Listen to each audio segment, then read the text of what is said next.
watch us on WWON in New York. Okay, YouTube has started as well. Okay, we got camera movement all over the place here. So here's Harriton. If camera one can stay on Harriton for right now, that'd be great. And the band is starting to break up to take the field. I guess they're going to push Harriton off the field. You can see them in the corner of your screen. The band performance will be relatively short, I think 3 or 4 songs, and then we'll be ready for the festivities of the game to start with senior night tonight. Harriton is 0-7. They've had their struggles tonight. I can tell you from personal experience, playing on a struggling team is always difficult. It's tough to go to practice every day. It's tough to show up for games because it's a struggle. But I give big kudos to kids who are on teams that are struggling because you'll learn a lot more about yourself and playing football or any game really when you're not beating everybody that you play. There's a lot more learned in defeat than there is in victory, but victory feels a lot better. In the meantime, our play-by-play guy, Andrew Kaufman, is getting his booth ready. We had expected the band to be on the field by now, so we apologize for all the chatter. But as you can see, they're getting ready to take their place and put on their performance. And once that happens, we'll turn up the field mic and we will stay quiet. And we'll just let you enjoy the sounds and then come back when they're finished. So if Harriton moved any faster off the field, that would be a help. But we will just stand by and wait. The band is about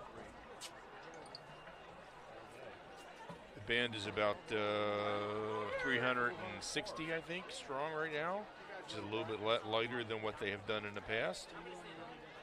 But it's still a very impressive sight, particularly for a high school band. Well, you have to keep winning in order to stay in. So say there's 300 cars. Generally, the rules with the Strath Haven band is if you want to play, you're welcome to come play. Regardless of your particular talent, they expect you to get better, and they most importantly expect you to follow instructions. And they do have this crowd. When they travel, it's a sight. They take about 14 buses, and it is like a well-oiled machine, getting on the bus, all the equipment, getting off the bus, lining up, coming into a stadium.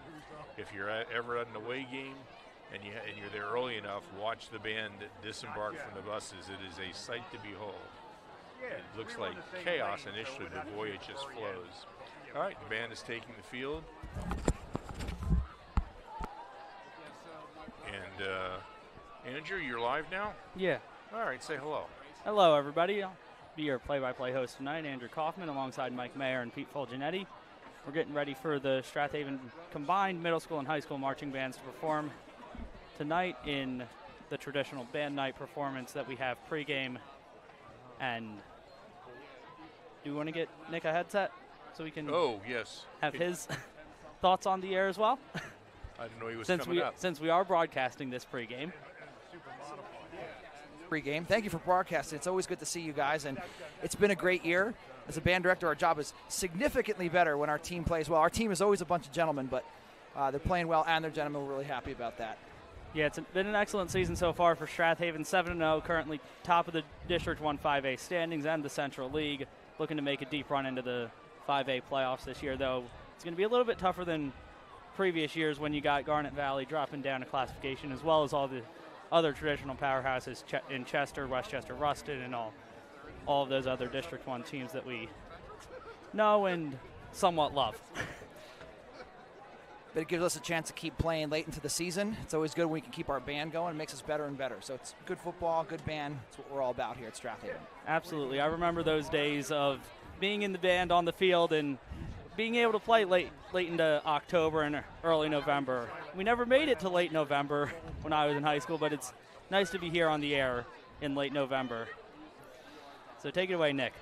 Good evening and welcome to this very special moment in our school year, Strath Haven Band Night. The Panther Marching Band welcomes 6th, 7th, and 8th grade students from Strath Haven Middle School to join us for this incredible pregame performance. We take a moment to thank all of the music teachers in the Wallingford Swarthmore School District that helped to make this evening happen. Mrs. Haley Lombard, Mrs. Jane Urban, Ms. Cara Suarez, Miss Dawn Mason Oval, Mr. Joe Greenhall, Mrs. Joanne Haley, Miss Sarah Elshake, Mr. James McLaughlin, Mr. Steve Fisher, Mrs. Lindsay Silva, and Mrs. Allison Williams. We gratefully welcome Mr. Richard Michael, who leads the middle school this evening and prepares the future for the pride of Haven. The Panther Marching Band and the Springfield High School Band met in the middle of the field in 2001 in a gesture of peace following the events of September 11th. We continue that tradition today as the combined middle school and high school band performs Irving Berlin's God Bless America.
We take it back to 1984 with this chart-topping hit by Michael Jackson. Watch these dancing Panthers perform Thriller.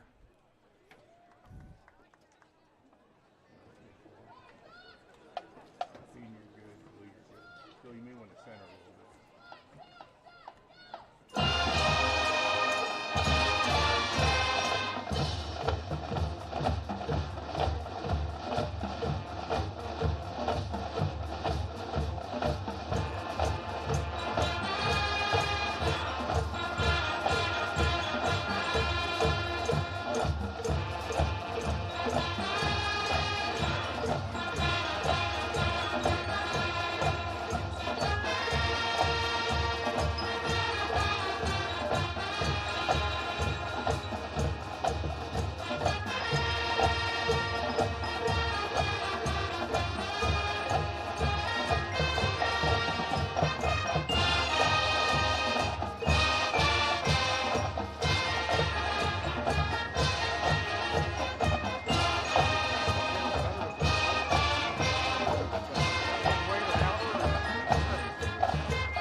the combined band of Strath Haven Middle School and Strath Haven High School.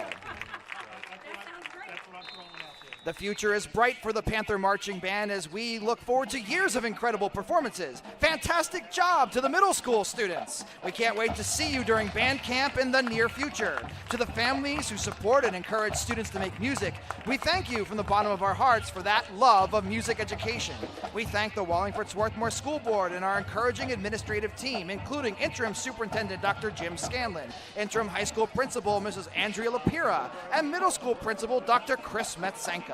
To all of the school district teachers and staff, we thank you for your continued support of the arts. We wish you all a wonderful evening as we cheer Haven on to victory tonight. For the Panther Band, I'm Nick Pignataro. Have a great evening and let's go Panthers!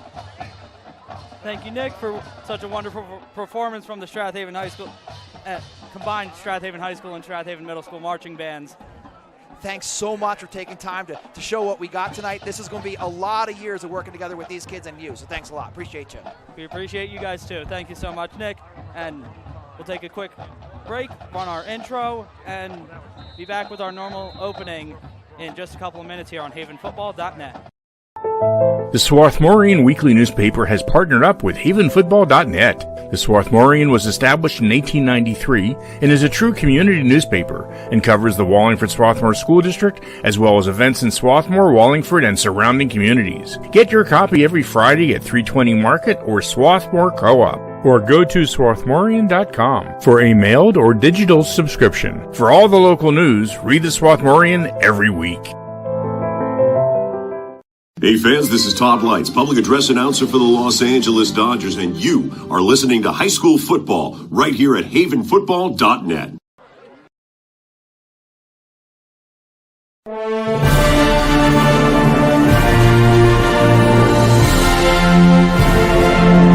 High school football is on the air.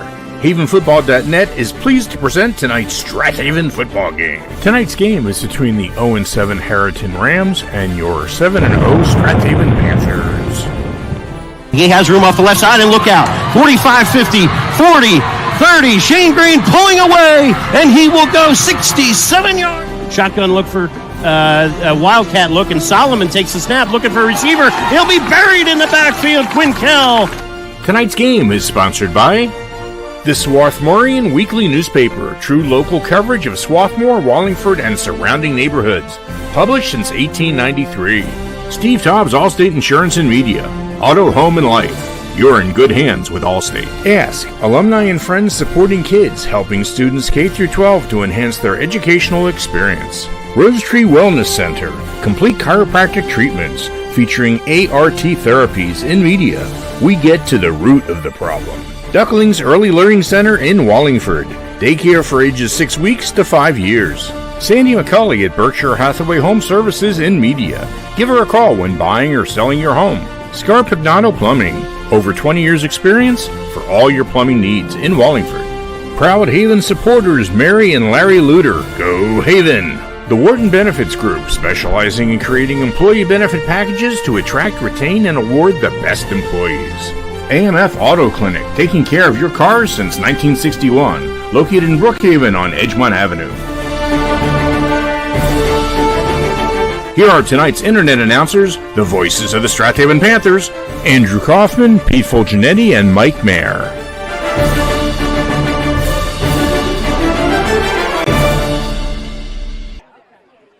Welcome into Week 8 of the high school football season, and here we are in the middle of October. It's a beautiful night for football, where we have senior night for the Panthers, who welcome in the Harriton Rams.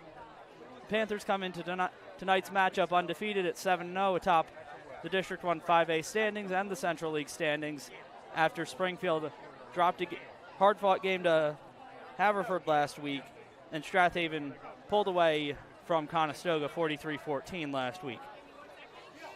There are still a few hurdles to clear. Tonight's hurdle number 1 on the Panthers' road to another Central League title, to defending their title this year.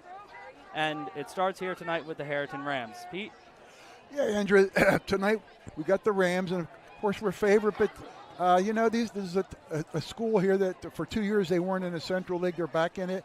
They're rebuilding their program, and it would do their program a great deal of good if they could have a great performance here tonight against the Panthers. It would be a feather in their cap, so to speak, and we'll see what happens. The Panthers are 7-0. They're looking forward to possibly a matchup in 2 weeks with Springfield, and we'll see what happens tonight, though. I think the Rams will give them a good game, and hopefully it will be a good game. Yeah, the Rams are going to battle hard. They're currently 0-7. They're averaging just 3 points a game, just over 3 points a game this season, but they have gotten into the end zone in each of their last 4 contests, and they battle hard every week. They're a young team. They've got a number of quality seniors that are just fighting through a very tough schedule and in their first year back in the Central League. Yeah, the Central League is not an easy league to participate in. Obviously, you can see by the quality of the teams how many teams make it to the playoffs. So if you don't have the horses, and it happens, and of course, unfortunately, a lack of success. There's so many choices in sports to play that if a particular sport isn't having a lot of success, kids tend to drift to the sports that are having more success. So it's a combination of things. Harriton had a year 4 or 5 years ago, I think, where they were close to 5-5, which was really, really successful for them, and that was great, and we'd hope they continue to make the improvement. But then they decided to get away from the Central League to see if they could have better success outside of the league. They did that for a couple of years and then came back, and this is their first year back, as Pete had said, after a couple of years absence, and they are struggling, and it's tough to watch sometimes, but we try to keep in mind that these are 14, 15, 16, maybe some 17-year-old kids who are doing the best they can. They work at this every day. They work at it preseason in the heat and the humidity, and they come out and they play as hard as they possibly can. So we applaud their efforts regardless of the outcome of the game, and we hope they give Haven a good game. Yeah, they've got a number of seniors: Marcus Bates, Moosin Dennis, Zach Frieden, Mason Boyle, Colin Sullivan, Mason DeMarco, Gabe Dillard, Nicholas Rame, Jack Kao, Matthew Pashos, and Jackson Fisher, who have been at this for a number of years, giving in all their hard work and effort to get to where they are right now. And we'll see if we can catch some of the field mic and the senior night presentation.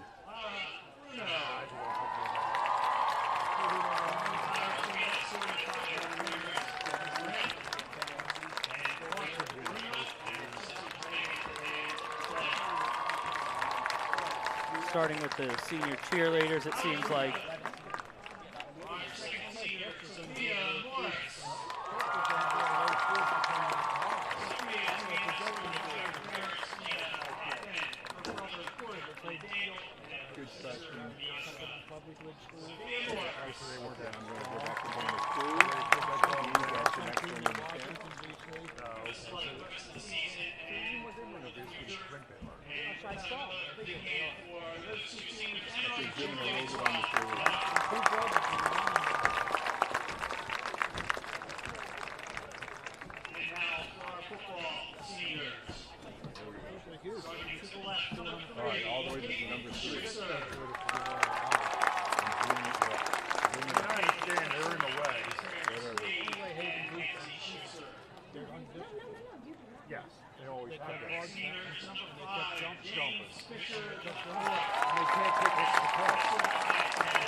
Get the ball back. They could have. So you want to move along with the state drag your hand.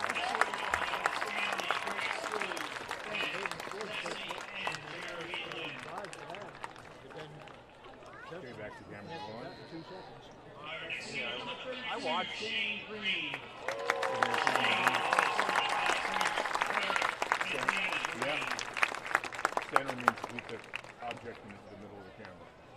Okay. Camera 1.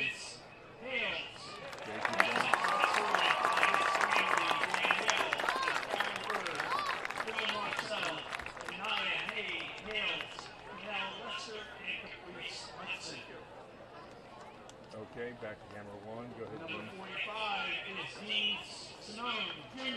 Center. Dean certified player, similarly is Dean Senior. Okay, camera 1. Number 50 is Ivan Go, Lee. Dean. Keep going to your right. There you go. Center. You can zoom a little bit, I think. Number 52 is Sol Townsend Sr.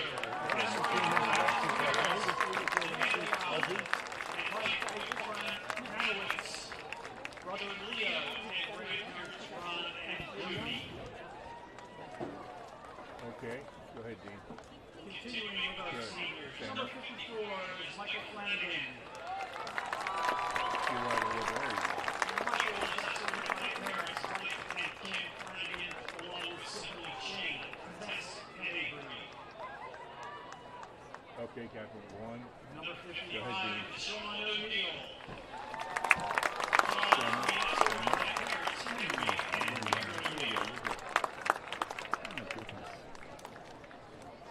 Number Okay, 69 camera 1, is you're on. Go ahead, Dean. Leary.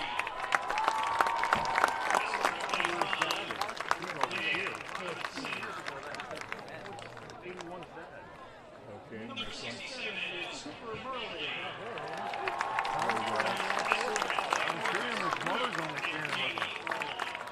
Oh no, that's 61 on me. I'm sorry. 81 kid. His dad's with him. Okay, back to camera 1. Go ahead, That's the eyes blowing all over. I think you zoomed on stuff as tight as you can. Okay, back to camera 1. Go ahead, Dean. Number 85, Ian Gallagher. What's that? Okay, and just go to 89. Senior, 89, Alexi Gustafson. Okay, Phil, go to the long shot, please. There are our senior football players. Okay, camera 1, you're on. Is Dean set up on center? I'll go to you. School year and that's about all our seniors and future. On the other hand, for all our seniors, I think the rest of the team is going to control this. We'll run through the Strath Haven seniors one more time for you. Number 3, quarterback Caden Schuster. Number 5, running back and linebacker James Fisher. Number 8, running back and defensive back Ben Milligan. Number 11, running back defensive back Bill Doherty. Number 24, Nate Lynn. Number 32, Shane Green. Number 34, Vince Hales. Number 45, Dean Simone. Number 50, Ivan Lee. Number 52, Phil Collins. Number 54, Mike Flanagan. Number 55, Sean O'Neill. Number 56, Nick Faribaugh. Number 67, Cooper Murley. Number 81, Jahai Curtis. Number 85, Ian Gallagher. And number 89, Alexi Gustafson. We wish them the best in the rest of this season and the rest of their school year. We'll take a short break and be back for more pregame talk here on havenfootball.net. Welcome to Allstate, where everyone saves when they bundle their home and auto insurance. Isn't that right, Frank? I saved 25%. Ooh, yeah. You protected your casa? Sure did. And the Frank tank? You know it. And now you're relaxing. I'm working from home. Sure you are. Save up to 25% when you bundle home and auto with Allstate. Your local Allstate agent is Steve Taub in media. Give him a call at 610-566-3500. This is Keith Jackson. You're listening to High School Football right here on Haven Football. Your car is probably your second biggest investment, and AMF Auto Clinic in Brookhaven wants to keep that investment in tip-top shape. AMF Auto Clinic has been maintaining automobiles since 1961, and they take pride in their work and in keeping your car in perfect running order. From inspections to general maintenance and repair, you can trust your auto investment to AMF Auto Clinic in Brookhaven. Call for an appointment today at 610-872-2167. With new Hi, everyone. This is Greg Murphy from the Phillies broadcast team, where high school football never sounded so good, right here at Haven Football. Welcome back to George L. King Field, where we're getting ready for tonight's Week 8 matchup between the 7-0 Strath Haven Panthers and the 0-7 Harriton Rams. Pete, it's been a rough season for Harriton, a great season for Haven. Looking forward to some more great football here tonight between two tough Central League teams. Yeah, let me just say a little bit about Harriton. I think the way they'll approach this game is control the clock and hold the ball as long as they can. The last two games the Panthers have played, they've had a little trouble in the first quarter stopping the run game of their opponents. So look for Harriton to do that. Now, whether they can keep the ball going and get first downs is another question, but they need to run clock, because the more time the Haven has the ball, the more chances they're going to score. So look for a running attack and maybe some plays that use up time, and that way it can hold the Panthers off the field. Yeah, and here come the Panthers onto the field in their traditional home uniforms, the black jerseys, black pants, white numerals, and silver helmets.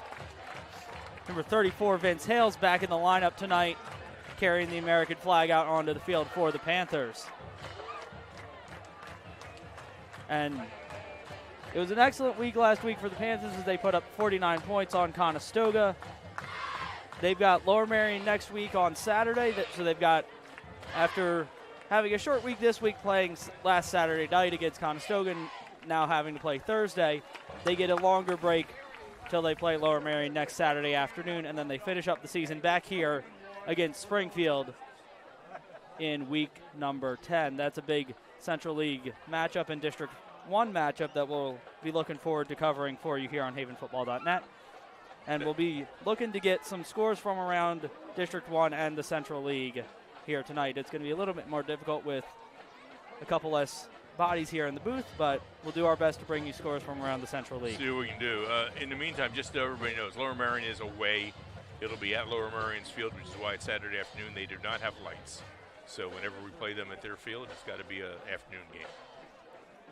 So we'll be on the air with Brian Carroll back on play-by-play next weekend on Saturday afternoon from Lower Merion High School and Arnold Field.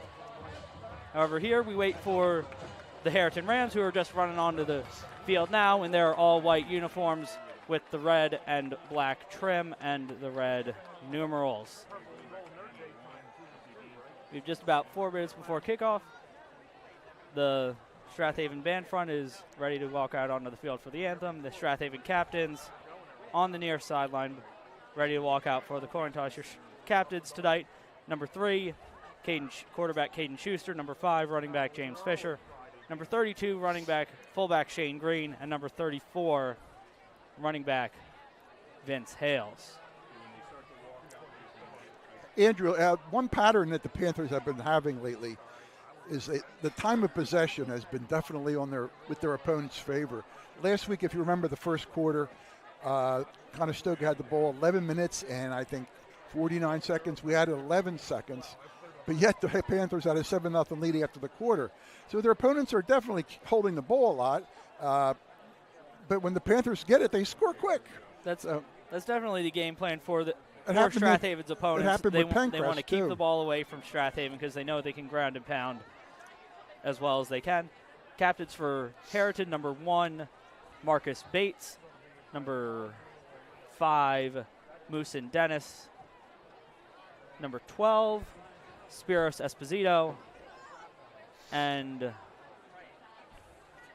number 18, Colin Sullivan.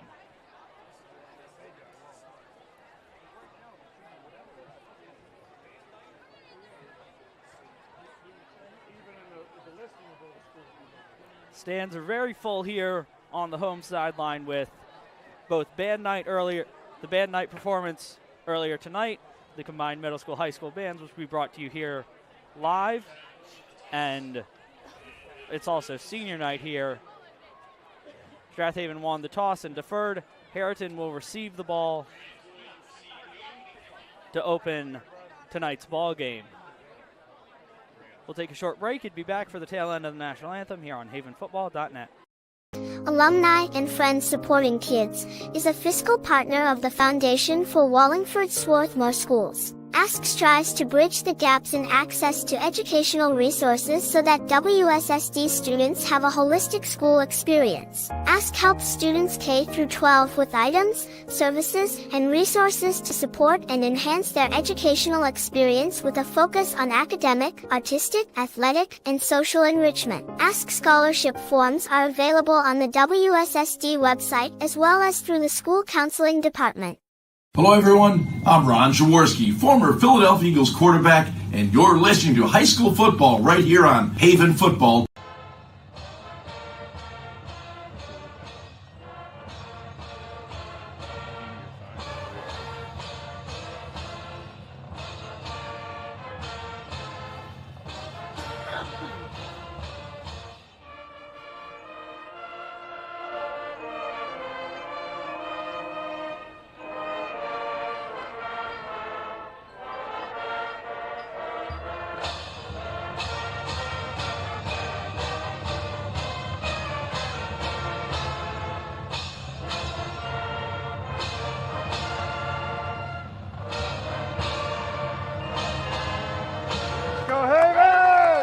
That was the Strath Haven Marching Band with the Star-Spangled Banner.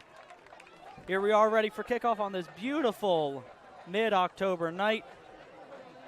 Panthers will kick the ball away to the Rams of Harriton.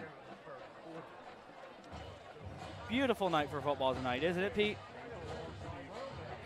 I'm interested to see if Harriton can control some running game here to begin. Like I said, the last couple opponents got the first half kickoff, and they controlled it for quite a few minutes. And I think Harriton has to do that to keep this game close. So let's see what happens. We'll indeed see what happens. Number 47, Matt Steyer, getting ready to tee the ball up at the 40-yard, just on the far side of the X at the 40-yard line. Standing deep for the Rams will be number 4, Ryan Zhang, and number 5, Moosin Dennis. Matt Steyer has the ball teed up and ready to go. The kick is away, and Dennis takes it from just inside the 10, about the 9. He gets to the sideline and gets to about the 25 before he's knocked out of bounds by a number of Panthers, number 11, Bill Doherty, and number 41, Shane Fisher. We'll get to the Harriton offense here. Starting quarterback, number 12, Spiros Esposito. Number 15, running back, Jonah Lockwood. Slot back is number 5, Moosin Dennis. Wide receivers, number 7, Finn McLeod. Number 17, Ben Beller. Number 18, Colin Sullivan. The offensive line, your center is Jackson Fisher. Your guards, Kingston Jones and Lucas Chow. Your tackles, Matai Mistry and number 55, Ryan Block. It'll be a shotgun look, 3 receivers to the far side, man in motion. Ball on the ground and fallen on quickly by number 7, Finn McLeod. For the Rams, that'll be about a loss of 5 on the play, brings up second and about 16. Not a very good start there, but let's see if they can recover from that first play. They really can't afford to turn the ball over at all tonight. They really can't. No, they can't. Shotgun look once again back on the left hip of Esposito. Fires it in the direction of McLeod, and it's just a little low. Jalen Starr nearly was able to pick it off the turf, but ball hit the turf. Ball falls incomplete, brings up 3rd and 16 from the Rams' 19-yard line. They'll go 2 receivers to the far side, 1 to the near side, back on either hip of Esposito. In the shotgun, they'll look to the sideline to get the play call. It's Finn McLeod, single receiver to the near side. Esposito in the gun, waiting, calls for the snap. He'll roll to his right, And it'll be brought down in the backfield by Vince Hales. Flag comes out. Loss of a couple on the play.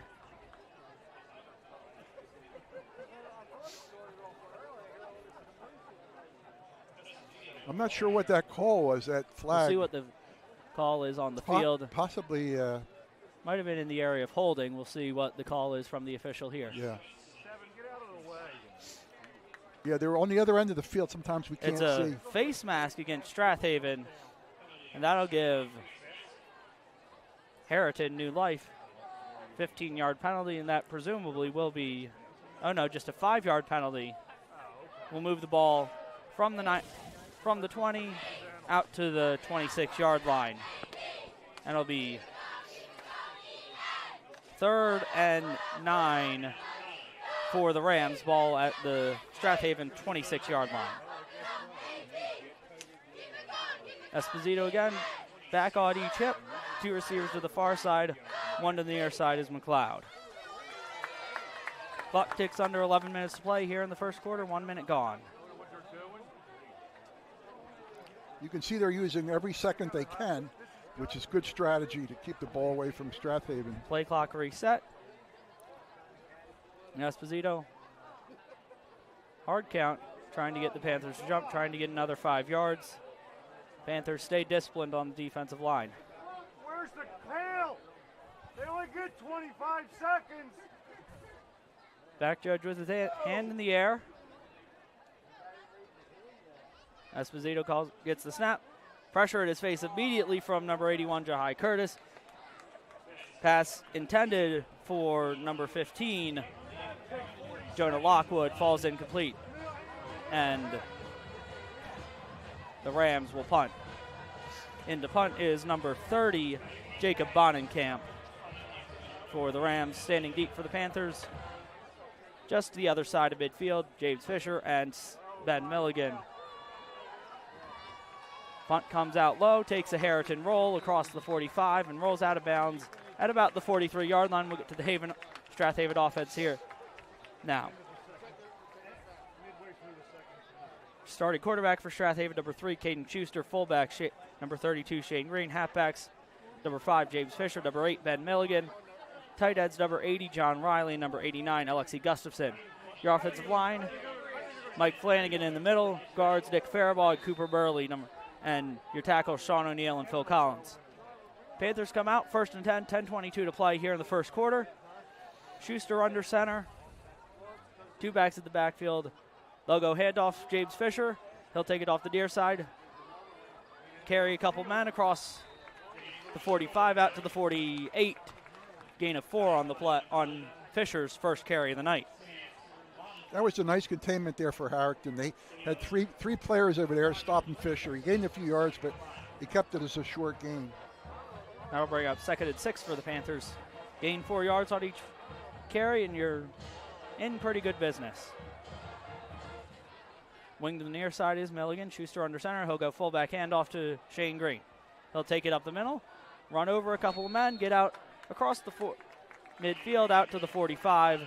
That'll be a Strath Haven first down. Yeah, he picked his way through the line, moved a little bit to the left, and dragged a couple guys 2 or 3 yards to get his first down. Give him a gain of 7 on the play. 1st and 10.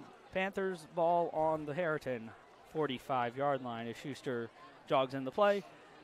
Get to the Rams defense after this play. Schuster under center. Wing to the near side is Ben Milligan.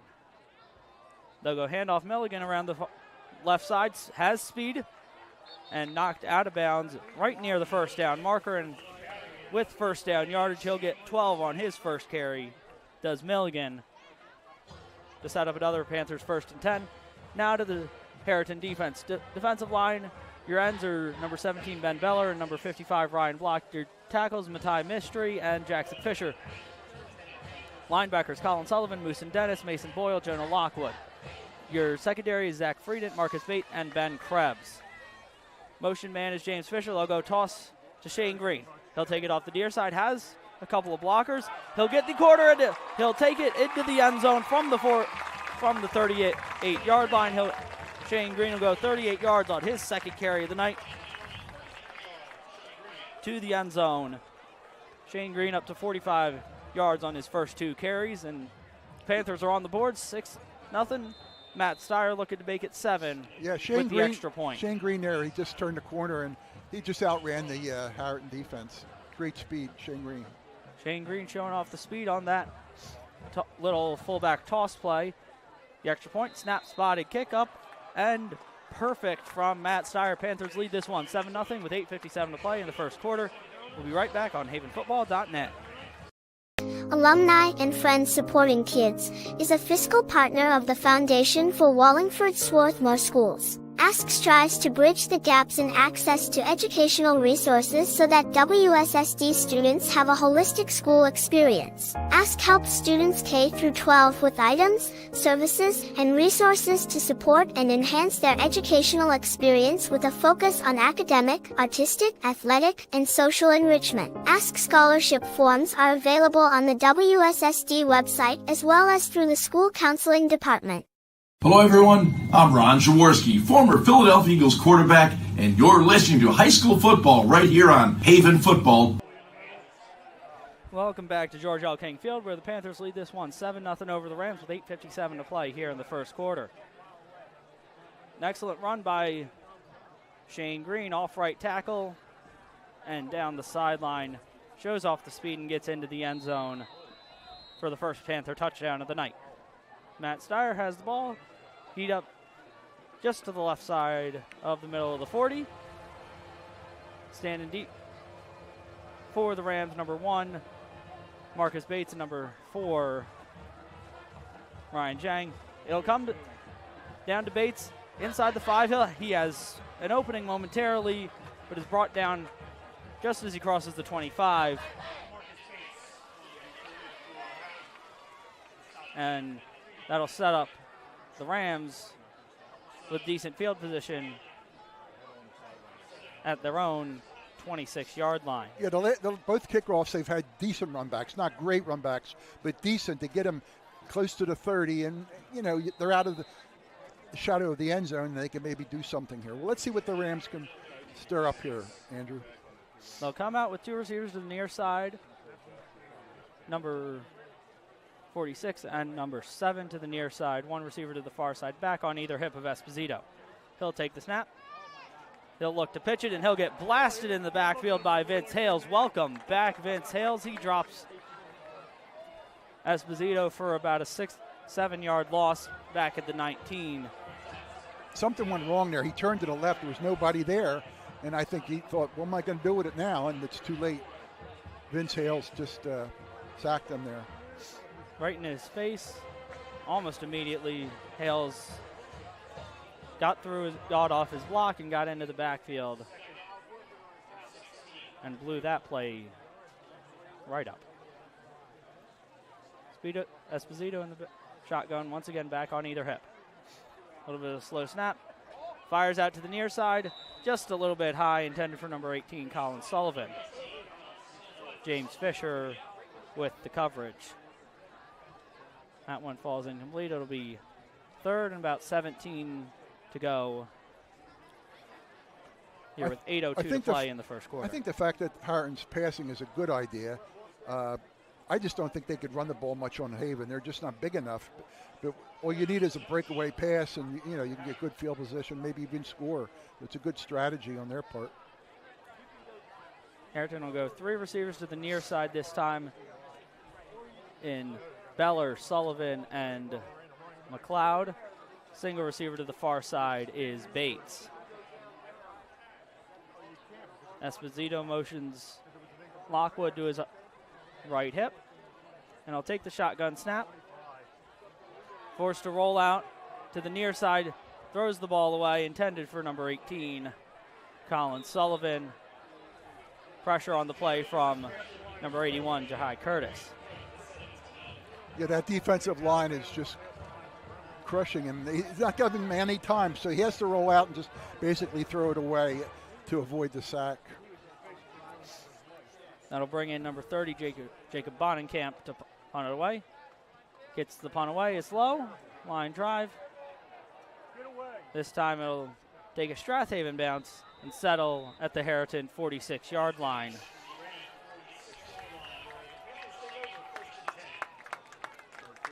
It'll be 1st and 10 for the Panthers. From the Harriton 46 with 7:49 to play here in the opening quarter. Panthers lead this one currently 7-0. They'll come out. Schuster under center. James Fisher wing to the far side. Split backs are Green and Milligan. Milligan back to pass. He's looking. He'll take off and run. Schuster. And he'll get blasted by number 5, Moose and Dennis. Yeah, way out of bounds. Right by the sideline. Flag comes in. Yeah, he was 2 steps. Andrew, that white part on the sideline, he was past that when he got hit, and that's way out of bounds. There's no way you can't throw that flag. It's going to be roughing or unsportsmanlike. Schuster just to gain a 2 on the play. And we'll march off. 15 after the late hit. Yeah, unlike the other 5-yard penalty over there, this 15 because it was intentional for sure. Well, the 5-yard was a face mask. Face mask of a 5-yard variety. There are 2 levels to the face mask at the high school level. Mm-hmm. Panthers under center, wing to the near side is Ben Milligan. They'll go handoff James Fisher right up the middle. He'll run over a man and drag Dennis across the 25 down to about the 23-yard line. He'll pick up 6 on his second carry of the night. That was a nice stop there by number 5. He did all he could. He had a hold of Fisher, but he did still drag him a couple of yards, but he held him to a 6-yard gain. That'll set up 2nd and 3 for the Panthers at the Harriton 23-yard line. Schuster under center, wing to the near side. Milligan once again. They'll go fullback dive up the middle with Shane Green. He'll drag tackles inside the 10 down to the 8-yard line. And that'll pick up another 15. Yeah, Shane's been doing this all year, that power up the middle. You think of Shane Green, well, he's our power running back. He's really not. He's as fast as he is powerful. He can do both, which makes him twice as effective. Schuster under center once again. Fisher takes the handoff, goes off the right side, dives for the pylon. Is he in? The signal from the official, he's in for the touchdown. Shane Green gets in. James Fisher gets into the end zone for the first time tonight from 8 yards out. And Panthers get the 2nd touchdown of the night from the 2nd senior. Yeah, 2nd senior to find the end zone here on senior night. Those First Shane Green, now James Green Fisher. and Fisher have been a great combo all season long. They've been carrying this team. Now we got Matt Steyer on to kick the extra point. Plenty long enough and blasts it through. 14-0 Panthers, 6:21 to play here in the first quarter. We'll be right back on havenfootball.net. Looking for pre-K childcare with an emphasis on learning? Ducklings Early Learning Center is available for children 6 weeks to 5 years old within 1 block of Nether Providence Elementary School on Moore Road in Wallingford. At Ducklings, our college-educated teachers create a safe, nurturing, educational environment in our beautiful facility. Call Ducklings today for an appointment at 610-936-9400. This is Merrill Reese, voice of the Philadelphia Eagles, where high school football never sounded so good, right here at havenfootball.net. Welcome back to George L. King Field here at Strath Haven High School, where the Panthers lead this one currently 14-0, 6:21 to play in the first quarter. Matt Steyer has the ball teed up once again at the 40-yard line, standing deep for the Rams, number 1, Marcus Bates, and number 4, Ryan Zhang.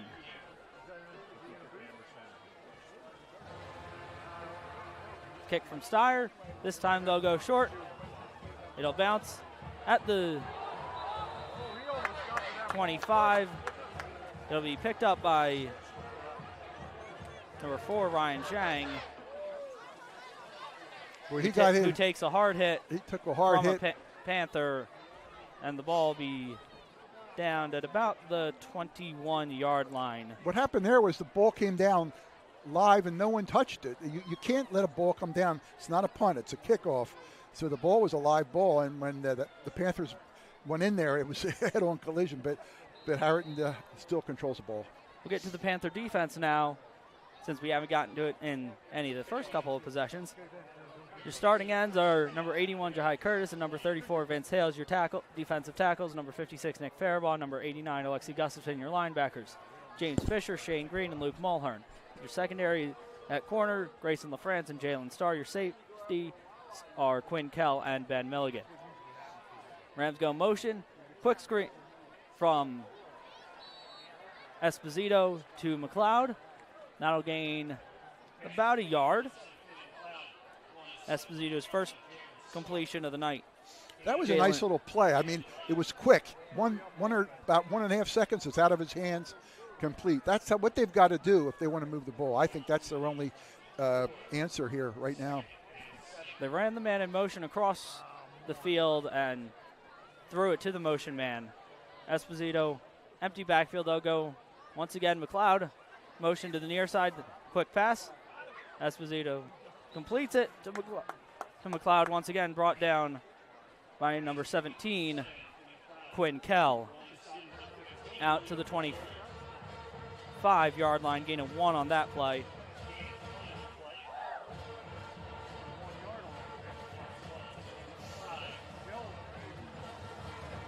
That'll bring up 3rd and 6 for the Rams, 5:14 and counting to play here in the first quarter. Esposito once again, empty backfield. McLeod in motion. Get the ball out off the hands of his intended receiver, number 5, Moosin Dennis, and the ball falls harmlessly to the turf, incomplete. That'll bring up 4th and 6, and it looks like they'll keep the offense on the field after a couple of nice plays, nice completions.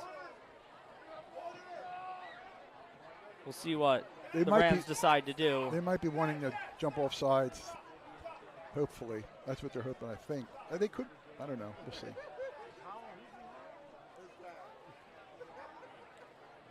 Esposito waiting. Calls for the snap and gets it.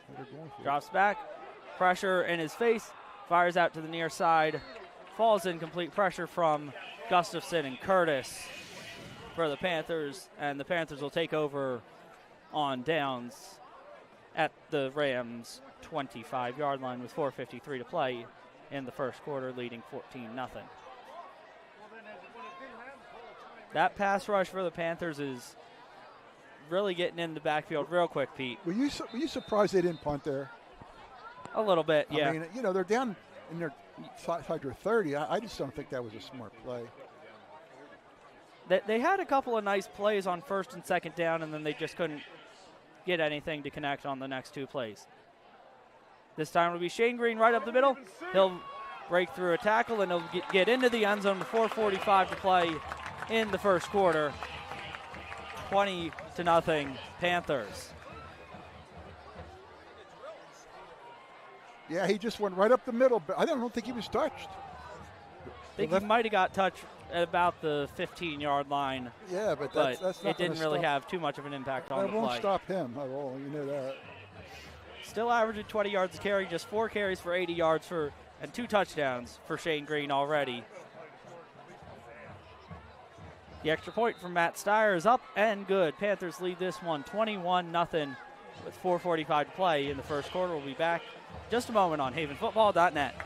For your dream home, with over a decade of experience, Jess Mudrick knows the market inside and out. Known for her dedication and personalized service, Jess ensures every client finds their perfect match. From first-time buyers to luxury estates. A partner at the Sheridan Mudrick team and backed by Coldwell Banker Realty, Jess combines expertise with innovation, using the latest technology to make your buying or selling process seamless.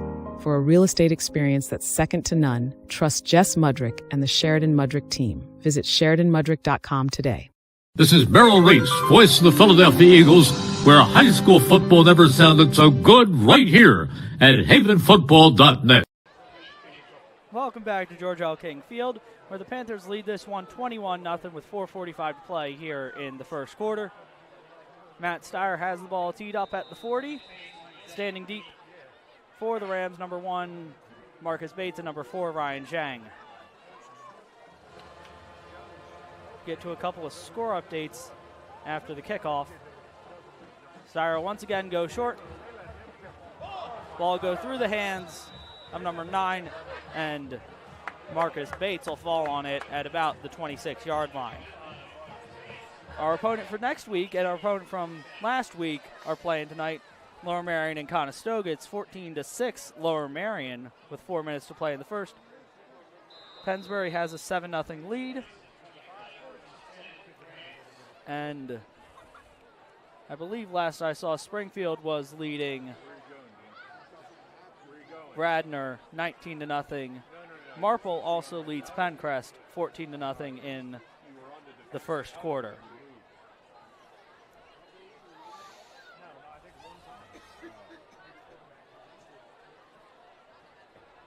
Rams come out, shotgun look again. This time is number 2, Joey Mina. He'll sprint to the near side. Fire has his man, complete. Number 7, Mina completes his first attempt for a gain of 4 on the play, brings up 2nd and 6.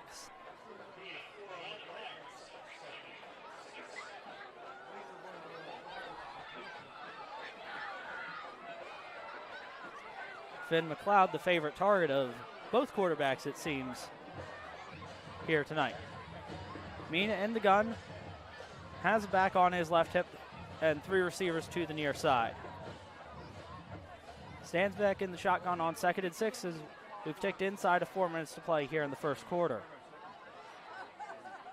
They'll go handoff on 2nd and 6 to number 15,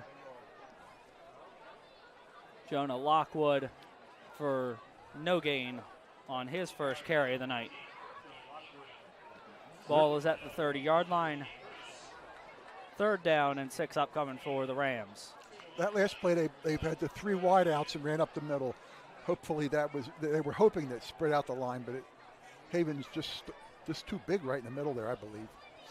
Yeah, you've got 4 really solid guys in the middle of that Strath Haven defensive line. Yeah, and this week we have Vince Hales back, so that just makes it even tougher for Harriton. Mina in the gun, takes the snap, fires, has his man. Doesn't have his man. It's picked off by number 22, Grayson LaFrance, who takes it back inside the Harriton 15 down to the 12-yard line. Caught it at about the 45-yard line and returns it about 33 yards to the Rams 12. That was a nice, after he intercepted it was a nice run back. He did some cutting in and out and got himself about 30-some yards. Nice play by the France. Ball at the 13 for the Panthers. They can get a first down at the 3. Schuster under center. They'll go handoff James Fisher. He'll come off this right side, run over a tackler and get inside the 10, down near the 5 to the 6. He'll pick up 7 on his 4th carry of the night.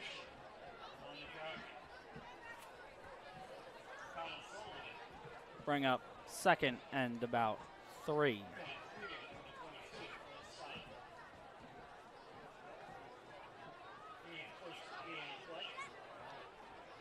Schuster under center, wing to the far side is Fisher. They'll go handoff Milligan. He'll take it up the middle and drive the pile into the end zone for another Strath Haven touchdown with 2:05 to play in the first quarter.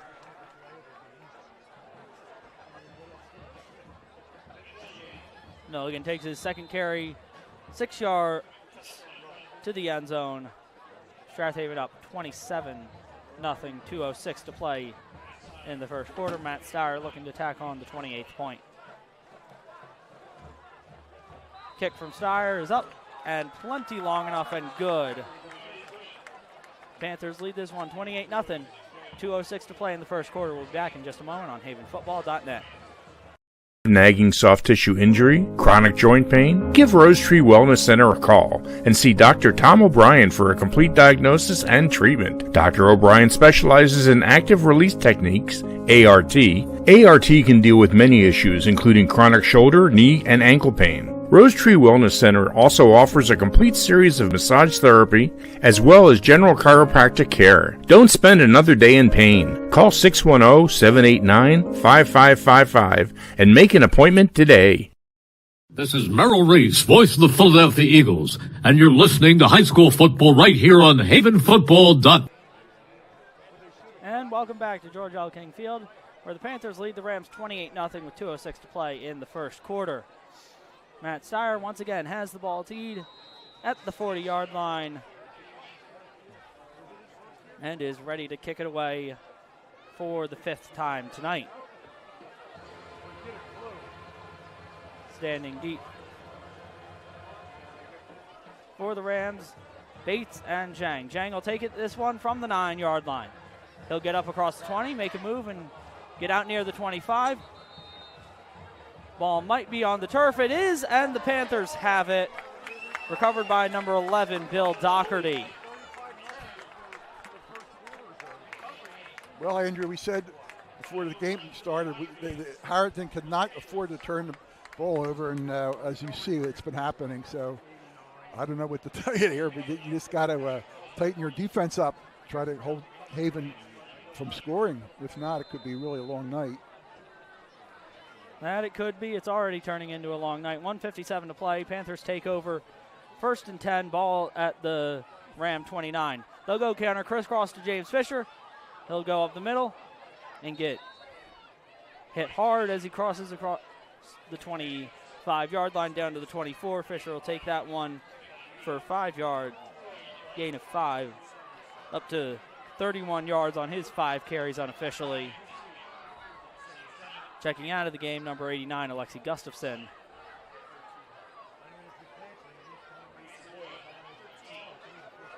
Looks like Jahi Curtis checks into the game, and number 80, John Riley, checks in at split end. They'll go handoff to Fisher. He'll take it off the right side, show off the speed, and he'll get into the end zone for the 5th Panther touchdown of the night with 1:10 to play in the first quarter. Panthers on the board once again. Yeah, once he gets to the right sideline, there's nobody that's going to catch Fisher. He's got unbelievable speed.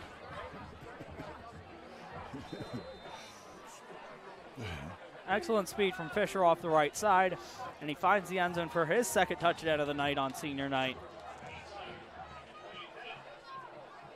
Matt Steyer on to attempt the extra point. Snap, spot, kick up, away, and is good.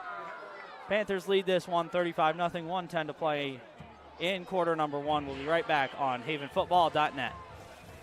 Or buying a home is serious business, and for serious business the key to your success is to work with an experienced agent. Sandy McCulley has over 20 years of real estate experience and is a seller representative specialist as well as a certified residential specialist. Sandy specializes in Delaware County real estate. Sandy conveniently works out of the Media Berkshire Hathaway Home Marketing Center in Media. Let Sandy's experience be your advantage in today's multifaceted real estate market. Give Sandy a call at 610-368-6641. This is Merrill Reese, voice of the Philadelphia Eagles, and you're listening to high school football right here on havenfootball.net. Welcome back to George L. King Field. Panthers are leading this one 35-0 with 1:10 to play in the first quarter. Matt Steyer has the ball teed up at the 40-yard line for his 6th kickoff already of the night. I think Matt Steyer's going to have a sore leg tonight. He might. He looked good in warm-ups, but he's excellent. He's a freshman. I was talking to him a few weeks ago. He's really a good kicker. Strong leg. Kick is away. Comes down to number 13, Mason Boyle at the 25-yard line. He gets across the 30, dragging tackles, and he'll get out near the 35-yard line before the whistles sound. That'll be the best starting field position of the night for the Rams at their own 35-yard line with 1 minute to play in quarter number 1.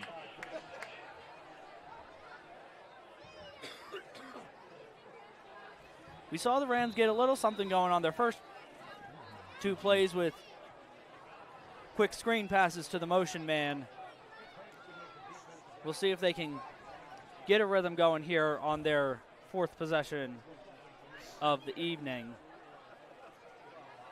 As Esposito's back into the game at quarterback, he'll go a quick screen out.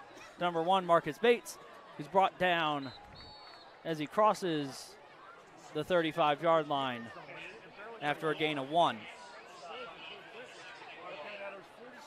Well, you see their strategy, quick passes out, and they're completing them. They're not gaining a lot, but those quick outs, if they can keep doing that, they could possibly keep moving the ball, and that's what they got to do. Nick Faribault on the stop after the gain of 1 for the Rams. Esposito in the gun, hill motion. His man Sullivan across the formation. Takes a little bit of a high snap. Gets it out to Sullivan. He'll make a couple men miss and get across the 40 for a gain of about 4. And that'll do it for the first quarter, perhaps. Yeah, those quick passes definitely are moving the ball, so you're going to see a lot more of that. Sullivan makes his first catch of the night, brought down by number 18, Jalen Starr. As we reach the end of the first quarter, Panthers lead this one 35-0. We'll be right back on havenfootball.net. Do you have slow running drains? Are you thinking about selling your home or property? If so, go to scarpignatoplumbing.com and schedule a technician. They are the area's only small plumbing company to offer in-house trenchless sewer and water main repairs. They also offer sewer lateral certifications for the surrounding communities. From faucets to water heaters, they can handle all your plumbing needs. Give them a call at 484-832-5566. This is Keith Jackson reminding you you're listening to high school football right here on havenfootball.net. Welcome back. Strath Haven High School, where the Panthers lead this one 35-0. It'll be 3rd and 5 for the Rams from their own 40-yard line when we resume play. A couple of score updates for you. Conestoga trails Lower Marion 14-12. 2 minutes to go in the first quarter after 1. Marple Newtown leads Pencrest 15-0. And Springfield leads Radnor 27-0.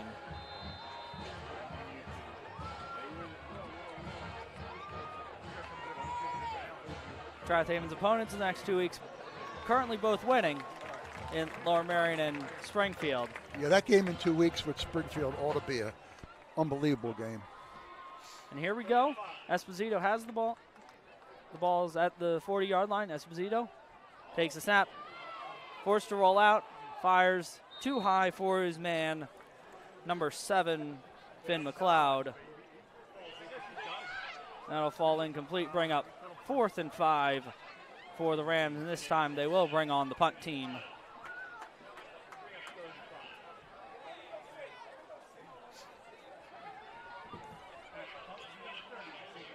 Number 30, Jacob Bonenkamp, on to punt the ball away for the Rams. Deep for the Panthers, number 8, Ben Milligan. He'll get the ball, punt away, it's low.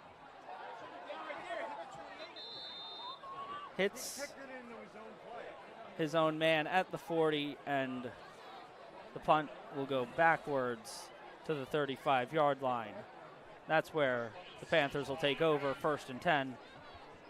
Ball at the Harriton 34-yard line with 11:43 to play in the second quarter.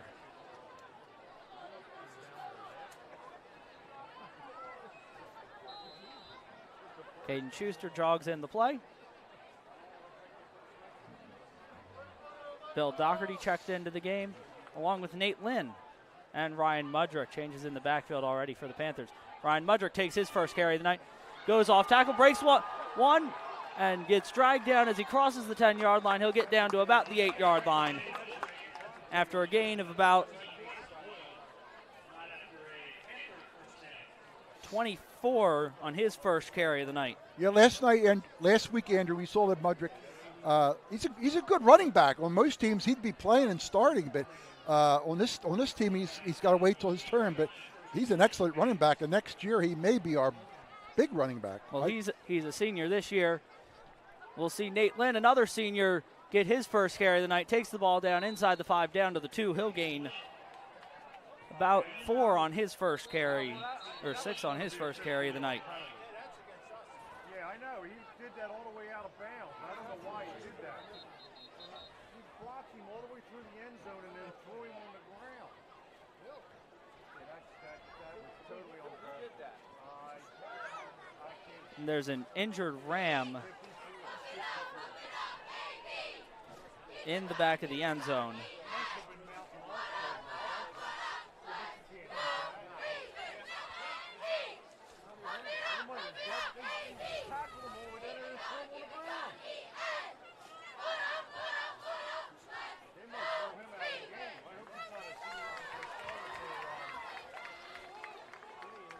And we'll step aside while they take care of this injury to the Harriton player. We'll be back in just a moment on havenfootball.net. Benefits Group specializes in creating employee benefit packages which can maximize your company's ability to attract, retain, and award the best employees. We develop a strategy for your business to attract high-quality team members. It is critical to have benefits that are competitive in the marketplace. We develop a benefits package and retirement plan that helps you implement a complete benefit program and retirement solution. We help you implement a successful strategy that rewards your employees for their hard-earned time. Empower your employees with a comprehensive benefits solution from the Wharton Benefits Group. Call them at 484-328-3590. Hi, everyone. This is Greg Murphy from the Phillies broadcast team, and you're listening to high school football right here at Haven Football. Welcome back to... We have another official timeout. Let's run another commercial, and we'll be right back on havenfootball.net.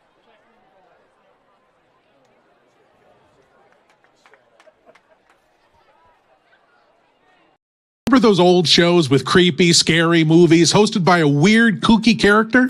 They're back. Lord Blood-Raw's Nerve-Wracking Theater, presenting the best, worst, and wildest horror and science fiction films ever made. Films so bad they're good, and films so good they're bad. No, that doesn't work. Who writes this stuff? Lord Blood-Raw's Nerve-Wracking Theater, Saturday nights at 10 p.m. Eastern on New York 48 WWON-TV.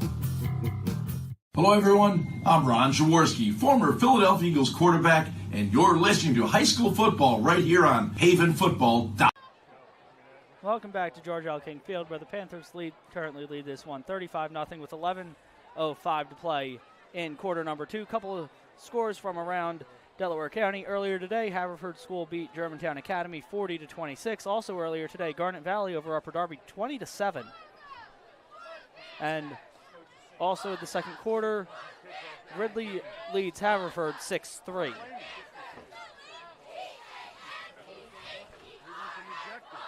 There was a penalty against the Panthers. That'll drop them back to the 17-yard line.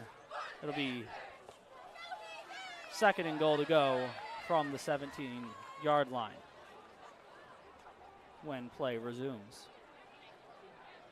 The Harriton coach in a heated discussion with the officials at about the 23-yard line.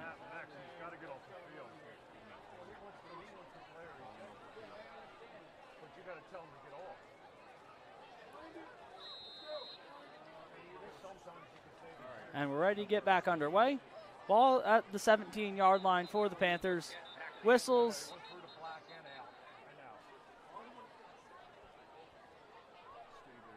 And we'll reset the play clock. Clock will start again. And we're under 11 to play here in quarter number 2. Caden Schuster under center. Bill Doherty takes the handoff, gets down to the 15, gain of 2 on his first carry of the night. For Bill Doherty, picks up 2, brings up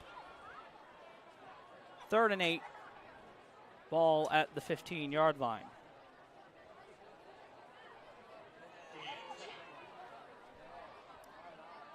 It'll be Schuster under center. Split end to the far side is number 80, John Riley. They'll go handoff Ryan Mudrick. He'll follow his blockers and get tripped up as he crosses the 10-yard line. He'll get near first down yardage. When they put the ball down, it'll be at the 8-yard line after a gain of 7. It'll bring up 4th and 1. Mudrick picks up 7 on his second carry. As we tick under 10 minutes to play here in quarter number 2, Panthers leading at 35-0. For 4th and goal, they'll go handoff Mudrick. He'll take it up the middle and get tripped up, and he'll be just short of the end zone. He'll be dropped at the 1-yard line after a gain of 7. And we'll see what the call is. It'll be 1st and goal.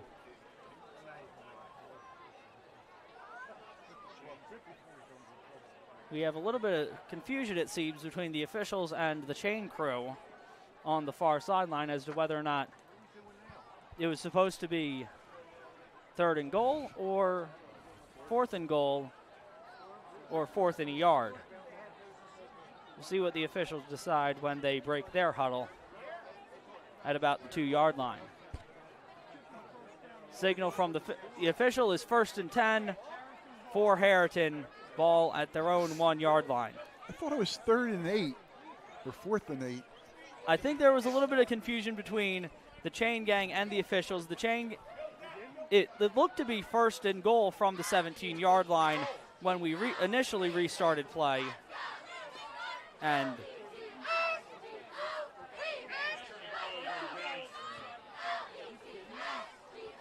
so it was 1st and goal inside the 10. The penalty pushed them outside. And so it was 1st and goal from the 17-yard line. The Panthers could not get into the end zone on their 4 tries. They get dropped at the 1-yard line, does Mudrick, and the Rams get a stop, and they'll take over with 9:07 to play, but they have to go 99 yards.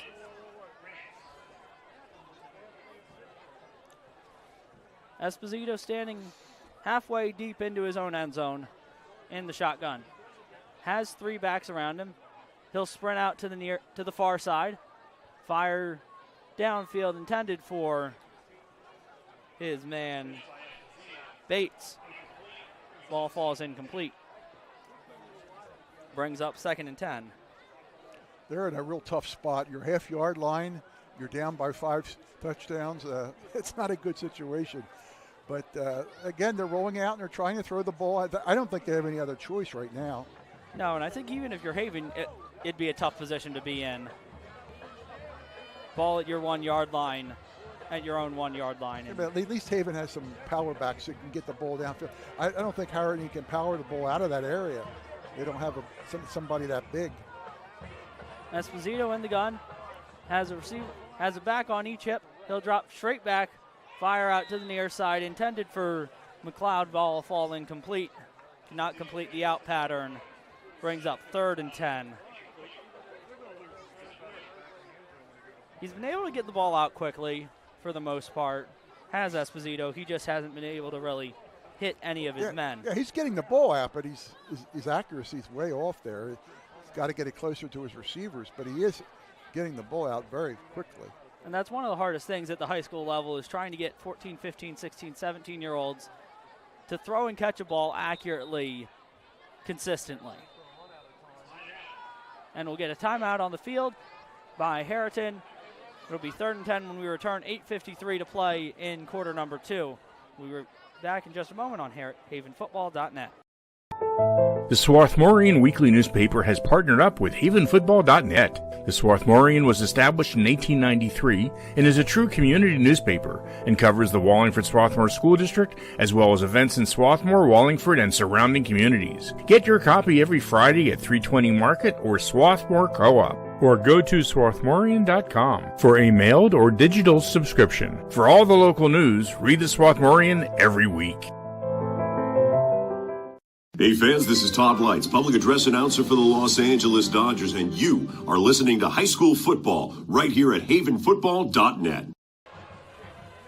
Welcome back to George L. King Field, where the Panthers lead this one 35-0, 8:53 to play in quarter number 2. Ball at the Harriton 1 yard line where they have it 3rd and 10.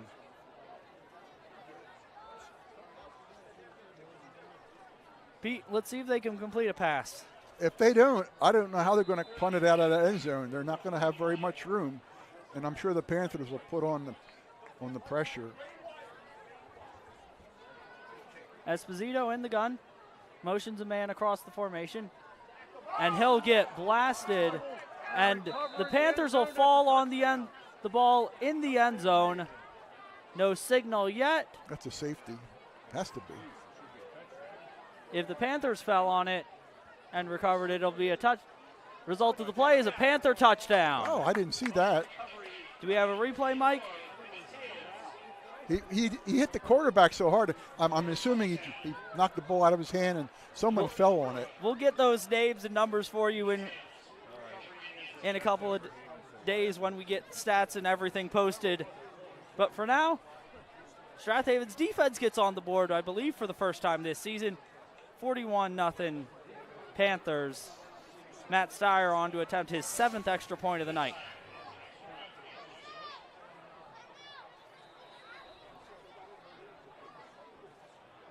Snap, spot, kick is away, and the kick is once again perfect from Matt Steyer. Strath Haven leads it 42-0 with 8:43 to play in quarter number 2. We'll be back in just a moment on havenfootball.net. Welcome to Allstate, where everyone saves when they bundle their home and auto insurance. Isn't that right, Frank? I saved 25%. Booyah. You protected your casa Sure did. and the Frank tank, You know it. and now you're relaxing. I'm working from home. Sure you are. Save up to 25% when you bundle home and auto with Allstate. Your local Allstate agent is Steve Taub in media. Give him a call at 610-566-3500. This is Keith Jackson. You're listening to High School Football right here on Haven Football. After a big hit in the end zone and a Panther defender falls on the ball in the end zone,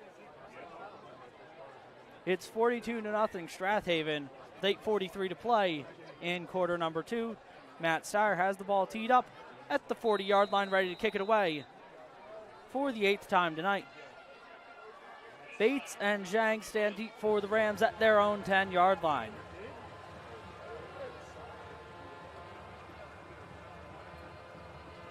Kick from Steyer is away. Comes down to Bates at the 10-yard line. He'll take it, try and get out to the far side, but he's brought down there by number 24, Nate Lynn, who makes an excellent special teams tackle at the 20-yard line. Bates had some space if he could have gotten by Lynn, but Lynn made an excellent open field tackle. Yeah, he broke to the left start at there, first and Andrew, 10 from the 20. Broke to the left and looked like he had a little space over there, but number 24 Lynn got him and brought him down right around the 20. Good tackle. Quick score update from Springfield. They lead over Radnor 34-0 with 5:47 to play in quarter number 2. And Marple Newtown leads Pencrest 31-0 with just over a minute to play in the first half. Here, Mina in the gun, takes the snap, fires, finds his man, number 18, Colin Sullivan, right at about the first down marker. That'll be his second completion of the night. That one will go for 9 yards, just shy of a first down. Yeah, he's about a foot shy of that first down. That was a nice little play there. Probably their best play of the night. It is their best play of the night by a little bit. It'll be good for a first down yardage. Okay. Mina in the gun. He'll pitch it to Lockwood. He'll get met by a host of Panthers and then get a push from his own team out to and across the 35-yard line for a gain of 6. Yeah, that's two good plays in a row. On his second carry of the night. So Harriton's moving the ball a little bit. That's what they got to do. They got to get some confidence, keep the ball moving, and see what they can do. They've been able to get the ball moving. Number of changes, it looks like, for the Panthers. Number 73, Paul Oblek in on the defensive line. Alexi Gustafson moves inside. Nick Faribault to the to the end. They'll go handoff Lockwood again. He'll make one man miss, but then get brought down by Oblak as he gets out to the 37-yard line after a gain of 1.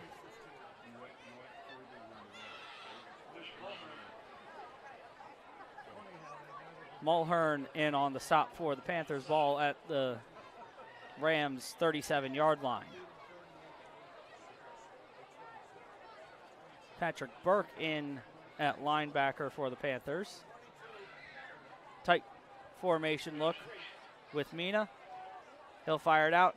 Has his man Sullivan. He'll carry tacklers for first down yardage. Gain of about 4 on the play this time. Mina's 3 for 3 for 18 yards. All his completions, I believe, going to Sullivan. Yeah, Harriton's moving the ball a little bit at a time, 5, 6, 7 yards a pop, but they're getting another first down, and they're showing a little bit more life here. Ball out to the 41-yard line now. Best field position of the night for the Rams. Excellent. They've done an excellent job on this drive, been able to get the ball out quick, been able to get the running game going a little bit. Mina in the gun, 3 receivers to this near side. He'll take it himself, pitch it out to Lockwood, but he'll be met in the backfield by Vince Hales and Quinn Kell for a loss of about 5 on the play. Yeah, that was a little slow developing. By the time the pitch came, he was already having the struggle just to get to the line of scrimmage. You got to do that a little quicker. It'll be 2nd and 14 for the Rams. They don't want to be behind the sticks.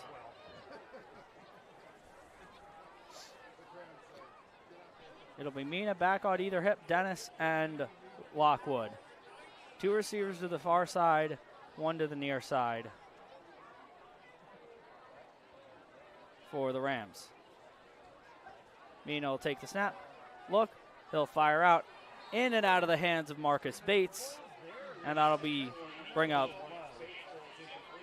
3rd and 14 for the Rams. Mina's first incompletion of the night, as Bates had the ball in his hands but just couldn't squeeze it. Even if he caught it there, they were right on top of him. It wouldn't have been much of a gain. But nice try, though.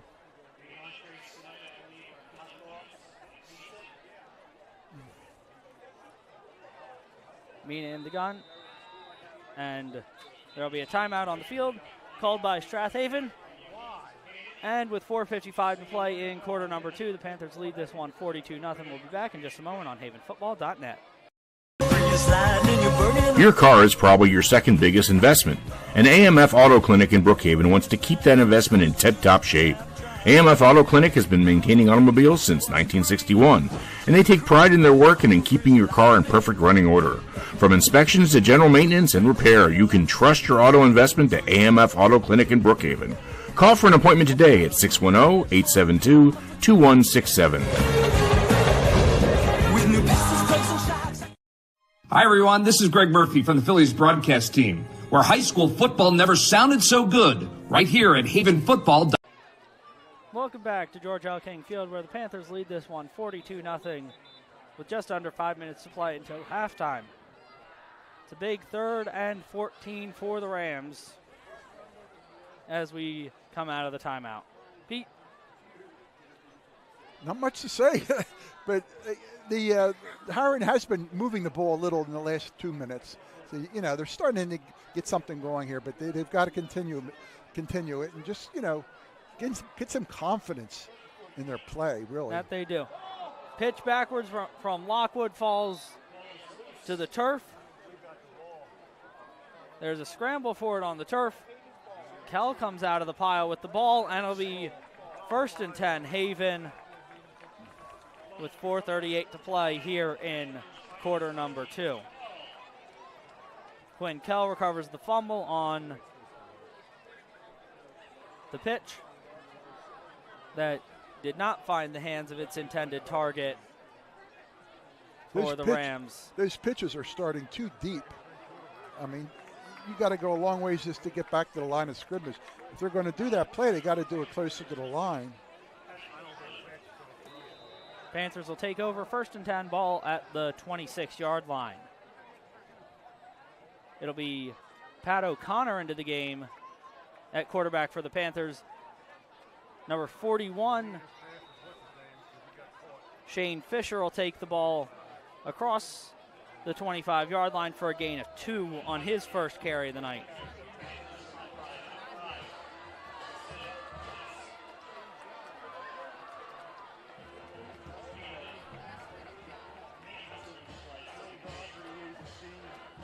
Pat O'Connor into the game, along with Bill Doherty, Ryan Mudrick, Nate Lynn.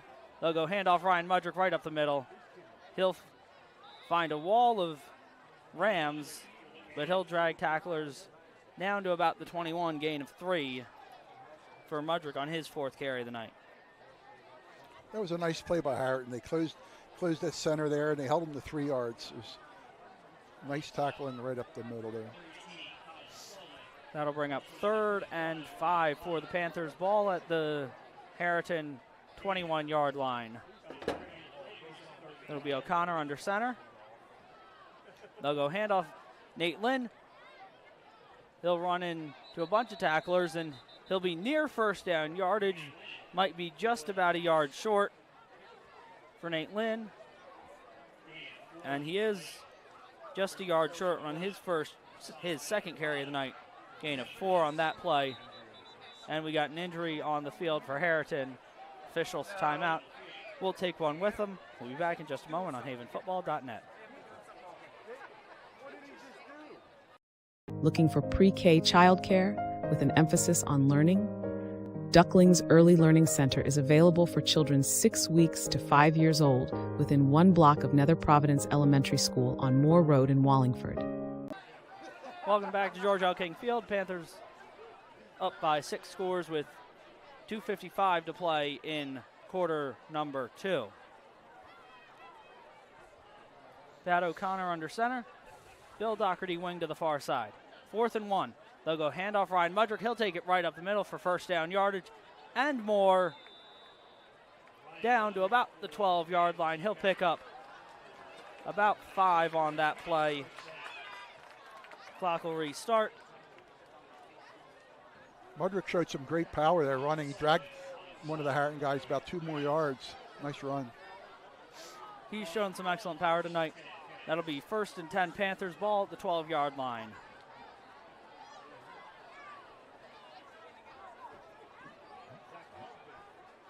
Cole Haley, tight end to the far side. Try and get you the offensive line. They'll go handoff Nate Lynn. He'll take it off the right side. He'll get the corner, flag flies. He'll get into the end zone, but looks like that flag was in the area of holding. This one's probably coming back. It will be a hold against the Panthers, and that'll put them well behind the 6 with 2 minutes to go here in quarter number 2.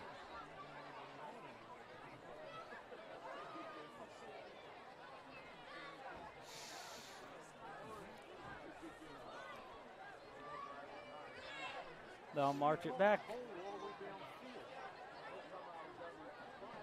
It'll end up being just about a 2-yard penalty because in high school it's from the spot of the foul and the hold was called well downfield. So it'll be 1st and about 12 for the Panthers from the 16-yard line. Pitch was a bit high. Mudrick controls it. Breaks the tackle at the near side. Another flag flies as Mudrick gets down near the goal line. It'll be another hold against Strath Haven. We'll see where the ball ends up after this flag. I know Coach Clancy won't be too happy. I know the score is great, but 2 straight holding penalties is nothing that he'll be happy about. I'm going to hold my tongue on what I want to say about the last 2 plays, but it'll be now 1st and about 14. Ball at the Rams 16. Nate Lynn goes in motion. Pat O'Connor handoff Mudrick. right up the middle, breaks it through a tackle, and spins down near the original line of scrimmage, down to about the 6 after a gain of 8 for Mudrick, and he's over 50 yards on the night on just 6 carries. 90 seconds to play here in quarter number 2. Ball at the 11-yard line of the Rams as Pat O'Connor jogs in the play. Dean Simone will be tight end to the far side. Cole Haley tight end to the near side. O'Connor hands off. Bill Doherty drags men down to about the 5-yard line after a gain of 6 on his second carry of the night.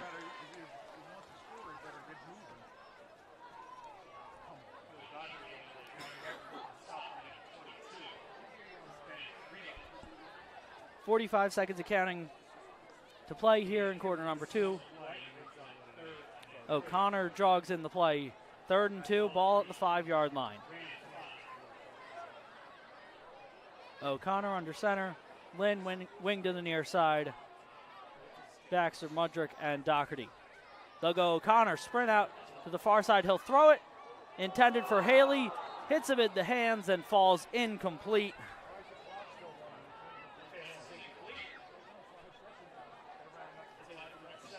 And with 17 seconds to play, it'll bring up 4th and 2, ball at the 5-yard line. We'll see what Coach Clancy decides to do here. Send Pat O'Connor back out from the 5-yard line. See if he can pick up 2 yards or maybe the end zone. Yeah, if he only picks up 2 yards, he's going to run out of time. He's got to score, I think. Panthers do still have 2 timeouts in their pocket. They'll go handoff Mudrick. Up the middle, he'll break through tackles, and he'll get into the end zone for his first touchdown of the night. Boy, I like on the way senior night. I like the way Mudrick runs. He runs low to the ground with power. He's a really good running back.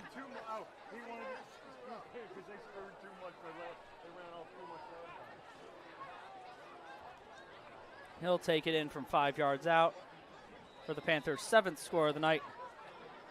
And Matt Steyer on for the extra point.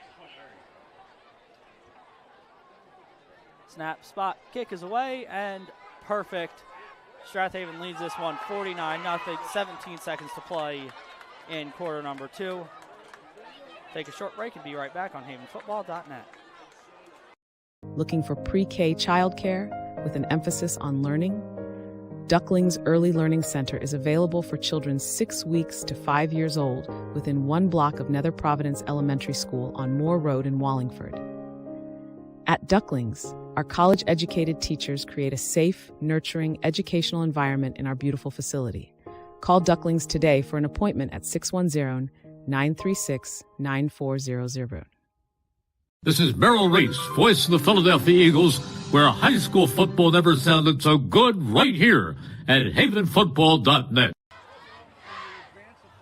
Welcome back to George L. King Field, where Strath Haven leads this one 49-0 with just under 20 seconds to play here in the first half. Matt Steyer getting ready to kick the ball away once again. Standing deep for the Rams, number 1 and number 4, Bates and Zhang.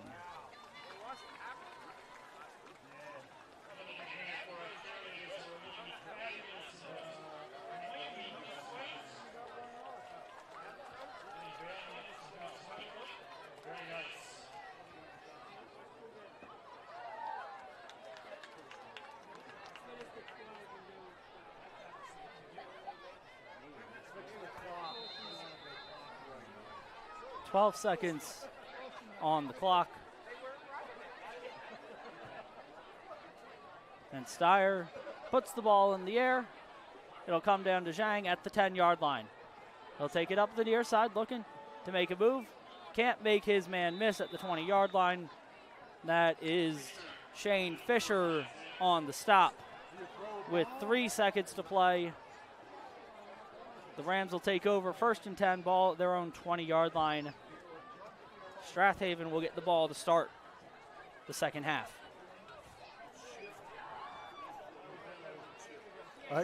I think Harriton will just take a knee here, try to go in the locker room and regroup and see if they can just come out and play some good football in the second half. These kids are learning, but it's a tough sport for sometimes when you're learning and you've only played for a short time, and they just have to get some more experience, I think. Yeah, it's a very young team. You've got a couple of seniors sprinkled in there for Harriton, but it's primarily freshmen and sophomores that are doing most of the heavy lifting tonight, and it does take a toll, but they continue to battle through and fight for every yard and fight on every play. Esposito in the gun has two receivers to the far side. They'll go handoff to Zhang. He'll get wrapped up in the backfield by Alexi Gustafson, and he'll be dropped for a loss of about 2 on the play, and you go into halftime with the Panthers leading this one 49-0. We'll be back with the Strath Haven Band performance in just a moment on havenfootball.net. Nagging soft tissue injury, chronic joint pain? Give Rose Tree Wellness Center a call and see Dr. Tom O'Brien for a complete diagnosis and treatment. Dr. O'Brien specializes in active release techniques, ART. ART can deal with many issues, including chronic shoulder, knee, and ankle pain. Rose Tree Wellness Center also offers a complete series of massage therapy as well as general chiropractic care. Don't spend another day in pain. Call 610-789-5555 and make an appointment today. This is Merrill Reese, voice of the Philadelphia Eagles, and you're listening to high school football right here on havenfootball.net. Welcome back to George L. King Field, where at halftime the Panthers lead this one 49-0 at the half. And we're waiting for the clock to get set and clock is ready and started on halftime. Nick, take it away. Good evening. Onto the field comes the 2024-2025 Strath Haven High School Panther Marching Band. We are turning back the wheel of musical time tonight with this show featuring the music of Olivia Rodrigo, Harry Styles, reaching back to the danceable sound of Motown and dancing off with the Spice Girls. The student leadership team is led by student directors Olivia Giannopoulos, Ella Liberi, Sophie Lynn, Bennett McManus, and Tianra Wong. The drum majors are Cecily Heisey Terrell, Olivia Heisey Terrell, and Quinton Saylor. These are our dancing Panthers, and this is the sound of Martha Reeves and the Vandellas, the Four Tops, the Supremes, and the Temptations.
We asked, did you just get your driver's license? Well, good for you. This is Olivia Rodrigo.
And now, the best-selling global single of 2022. Harry Styles performed it for the first time at Coachella. We perform it for the first time, well, here at Strath Haven. These Dancing Panthers bring you As It Was.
It's time to end the show with salsa, samba, and pop. It's the Spice Girls with Spice Up Your Life.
Pride of Haven, the Strath Haven High School Panther Marching Band. The band is under the direction of Assistant Band Director Mrs. Haley Lombard, Pit Director Mr.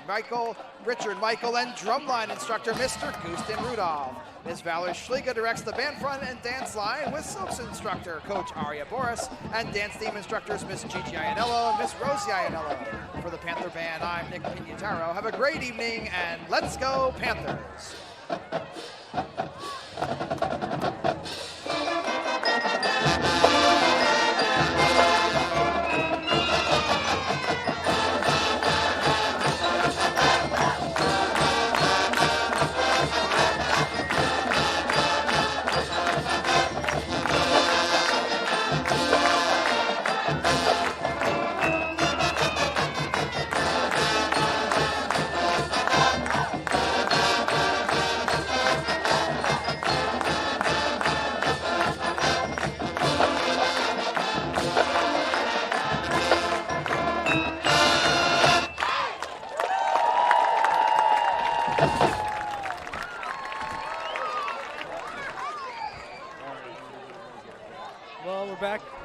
We're back at halftime where the Panthers lead Harriton 49-0 at the half. Pete, what are your thoughts on that first half?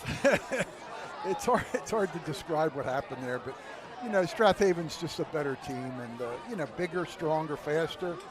Harriton's putting out all the effort they can. They just don't have enough in them, at least not now. Maybe next year, the following year, they'll improve and they'll be in the contention. But right now, it's just not a contest. We'll have a running clock in the second half. It should go fast. And as we saw in the second quarter, a lot of the JV is in there already. And I think the second half, you'll see all JV. Yeah, it was a similar situation over at Upper Darby. Garnet Valley got out to a 28-0 lead. Unfortunately, their starting quarterback got hurt. No. And so they had to run with their third-string quarterback for the entirety of the second half, and the JV team, but they came out of there with a 28-6 win over Upper Darby. Well, that's good. A few words about Harriton. I mean, they are obviously very, very much struggling to try to just, present a team that has some capability. Some of the plays they try probably are too much for them from the looks of things. As Pete had pointed out, they really needed to play as perfect a game as they could to have a shot at this, and it certainly hasn't between the punting problem and the pitching problem. When I say pitching, throwing pitches out behind them. There's been a variety of issues. The good news is that from this point forward, the game will be played by JV and others on Strath Haven's team, so they'll have some opportunities. Harriton willing to move the ball, get some more practice in, and JV will get some varsity time. So that works out well. At the end of the half, Coach Clancy thought, that he had the opportunity to kick a field goal or try a field goal, which we haven't done yet this year. But, it's interesting how if you go for a field goal with this kind of a score, it's frowned upon because it looks like you're just adding on. So we just let them center the ball, and of course then he scores a touchdown. So it's 6 of one, half dozen of another. But proper etiquette when you're beating a team this badly basically is, you don't keep running up the score. Well, on the other hand, the kids play. You let them play. You can't tell them to snap the ball and take a knee. So not in the first half, certainly not even in the second half to the very end. So, my heart goes out to the guys at Harriton. You're doing everything you can, and good for you. And this is just a tough night for you. Yeah, it's a real tough night for both teams, really. You got the Strath Haven players that want to play as hard as they can, and they are going to play as hard as they can. And the Harriton players that are also playing as hard as they can, but they just can't seem to get anything going on offense. It's a tough night for Harriton. And really, Strath Haven, it's tough for them too because they know that they're going to win, but they still have to keep giving the effort. Sometimes it's easier to play tough when your opponent is right there and you're only a few points apart. When it's such a lopsided score, sometimes it's a little tougher to keep your edge. But Coach Clancy does the substituting. He doesn't want to run up to score. If the JV can score, they'll score. But he's not here to put up some kind of outrageous score. The JV will be in there, and if they can score, they will. Andrew. We got a couple of score updates at halftime. Lower Marion on top of 0-7 Lower Marion on top of 1-6 Conestoga, 34-32. Barn burner up 252. Lower Marion has 345 total yards of total offense and 3 turnovers. Conestoga 236 yards of offense and 3 turnovers. We see Lower Marion next Saturday, and if they have 300 and some yards, there'll be a challenge there. It'll be a good game. Yeah, it will be. Marple set to receive the second half kickoff. They're up big on Pencrest. Now that score surprises me because Pencrest has had a very good season. They've lost some close games, but they're a good team. I'm just surprised Marple's that much ahead of them. Yeah, that one's about, I think last I saw, 31-0 Marple. Yeah, I would have never guessed that. And over in the Suburban 1 League, Downingtown West leads Bishop Shanahan 8-7 at the half. Other scores earlier today, Garnet Valley knocked off Upper Darby 28-7. Springfield up on Radnor 41-0. That's in the second quarter last we heard. And Haverford ahead of Ridley 10-6, that game at the half. Pete, do you have any thoughts on what transpired last night over could in this Queens? be up in the Big Apple? Maybe. Yeah, maybe. Okay. Do you have any thoughts on what happened there? The only thoughts I have are the Phillies just don't know how to swing at strikes. The Mets know that if they can throw balls down on the zone, let them break down in the zone. They've got Turner that swings for home runs every time. You got to have contact. You don't need home runs every time. You need singles. You need guys on base. Move them around. But that's not the way the Phillies are built. And to win it all, to be a world champion, I think they got to reconstruct the team. And now the problem is, how will they do it with $300 million contracts staring them in the face? The Phillies have a long off season to see what they can do, and I just don't know what they're going to do. But it's certainly they've got to make changes. Yeah, there are certainly decisions to be made. You have Hoffman and Estevez in the bullpen, both free agents, and you've got some decisions to make on potential trades of guys like Marsh, Bohm, Stott, and Rojas. I think Estevez will be gone because he's going to demand too much. But Hoffman should be back. He's just had a bad playoff. But all year round, he was excellent. His ERA was under 2. But, you know, he just had a real bad playoffs. None of them had a good playoff except Castellanos, who's the one all year we were complaining Castellanos about. and Wheeler, the only two guys Wheeler, that show up. Wheeler should win the Cy Young, or at least come in second. He's that good. Well, we're back here, ready for the start of the second half. One quick thing, the Eagles will win Sunday against the Browns. Jacob Bonenkamp has the ball teed up on the far hash at the 40-yard line, ready to kick it away deep for the Panthers. Number 24, Nate Lynn. They'll go with an onside kick. There will be a fight for the ball right at about midfield. We'll see who ends up on top of the ball. And it is Harriton Ball ending up with the ball. Number 13, senior Mason Boyle ends up on top of the ball at the midfield stripe. Gives them the best field position in the game for Harriton. Yeah, they go with the surprise onside kick to start the third quarter. And Mason Boyle ends up on top of the ball right at midfield.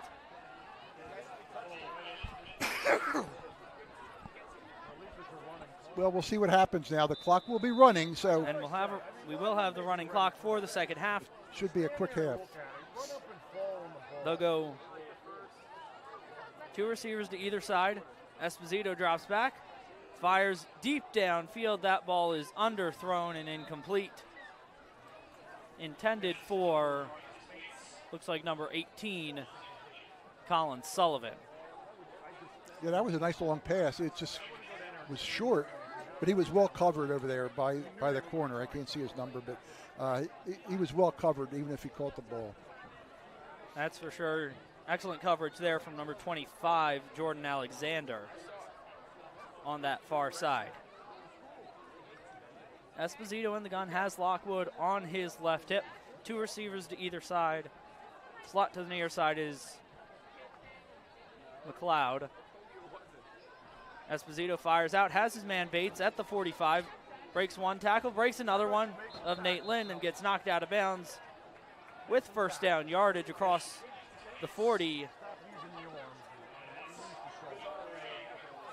And that'll be good for a Harriton first down to the 39-yard line. Gain of 11 on that play with their longest pass of the night. Looking at the Haven defense, I think the whole entire defense is junior varsity. So let's see if Harriton can move the ball, and they have been in the last 2 plays. Esposito in the gun once again. They'll go handoff to Lockwood. He'll fumble the ball. He'll break the sack attempt, and he'll scamper out of bounds just about at midfield, or just about at the 40. And that'll be no gain for Esposito. He bounced the ball, almost looked like a basketball. Came right back to him. Lucky bounce, and he got back to the line of scrimmage, so good for him. That's for sure. It'll be shotgun look again. 2 receivers to either side. Slot to the far side is Sullivan. Slot to the near side is McLeod. Esposito in the gun has Lockwood on his left hip. They'll go quick pass to Bates, and he'll get brought down almost immediately by Jordan Alexander and friends, and a flag flies. 9:16 and counting. Gain of 4 on the play.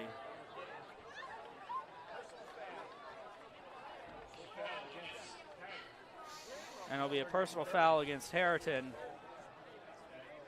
That'll push them back.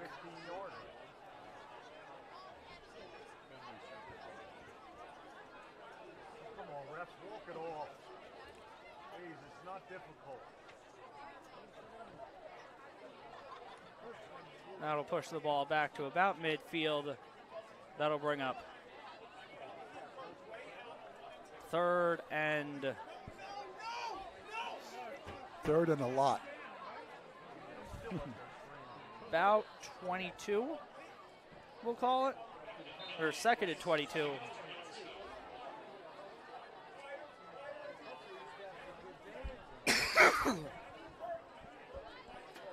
Esposito in the gun, has Lockwood on his left hip, slot to either side. And the receiver far to either side. Esposito takes the snap, a little bit high, gets it out, checks it down to, believe that's number 18. That was number 18. Colin Sullivan. He'll get back to the original line of scrimmage. And that was a nice little play, just a little dump pass to the left flat. He gained 10, 12 yards, whatever. He's still short of first down, but he had a nice little gain there. Again, the only way they can really gain yards in this game, and they know it, is to throw it. And they are gaining yards throwing it. They just can't run against the Panthers. They're just not big enough. They'll get down to the 39-yard line. That'll bring up third and about 10 for the Rams. There should be a loss of down. They gave him the down over again. Esposito gets it out quickly to Sullivan. Flag comes in on the play. He'll be near first down yardage, but flag in the area of a potential hold against Harriton. Again, that short pass works, so I'm sure they'll keep doing it.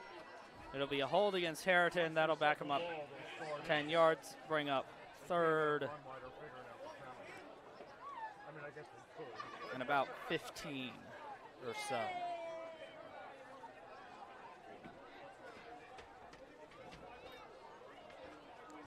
Ball back to the Panther 47-yard line.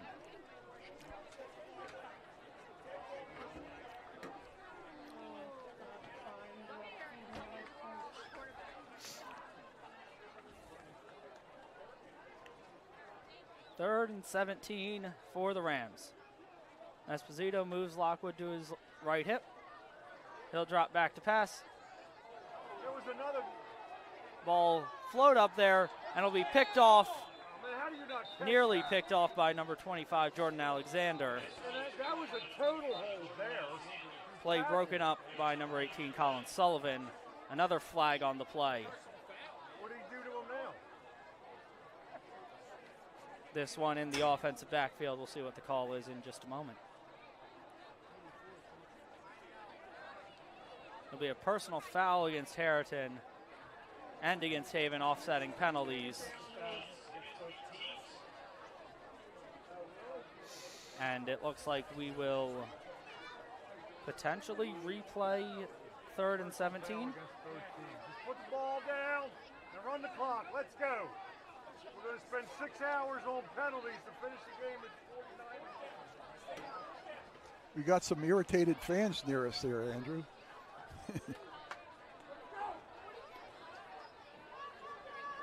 It'll be fourth down and 17. Clock restarts as we tick under 7 minutes to play in quarter number 3.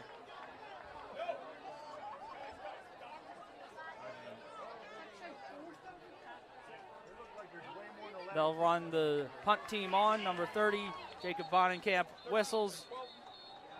Pre-play. Timeout. Harriton will take a break, step aside with 6:36 to play in quarter number 3. Strath Haven leads this one 49-0 on havenfootball.net. Or buying a home is serious business, and for serious business the key to your success is to work with an experienced agent. Sandy McCulley has over 20 years of real estate experience and is a seller representative specialist as well as a certified residential specialist. Sandy specializes in Delaware County real estate. Sandy conveniently works out of the Media Berkshire Hathaway Home Marketing Center in Media. Let Sandy's experience be your advantage in today's multifaceted real estate market. Give Sandy a call at 610-368-6641.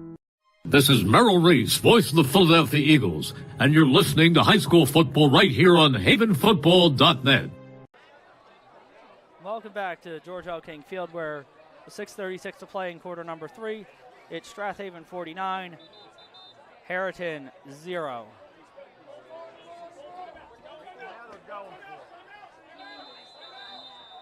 offense back onto the field for Harriton, and that'll lead to a Strath Haven timeout. Both teams with 2 remaining in this second half.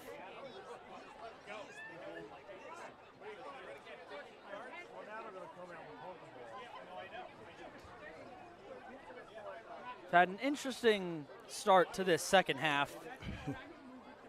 Those formations that Harriton come out on, I've never seen stuff like that. Very different. Well, I can understand the difference in formations. I'll tell you, the officiating is just, I'm not too sure how they're handling all this. It just seems like either they're confused or there's a conflict within the team. Because, you know, the down count has not been kept straight. This is, I think, the second time they've made an error with the down. This is has been a very interestingly officiated game. It'll be a punt for Harriton. Number 30 blasts it away. There's. Yeah, I mean, they were never set before they snapped the ball. And the ball rolls down to about the 11-yard line, but there is a flag on the play. It'll be a legal procedure against Harriton. And it looks like the officials and both teams have no idea what's going on, just like us in the booth. I think the Panthers are going to decline, even though it's bad field position. Penalties declined. Yeah, Strath Haven will take over. They want to get their JV some practice here. First and 10 from the 10-yard line with 6:23 to play in quarter number 3.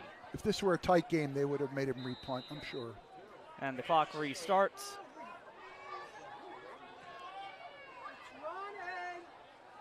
Handoff up the middle. And brought down after a short gain is number 31, Landon Barlow.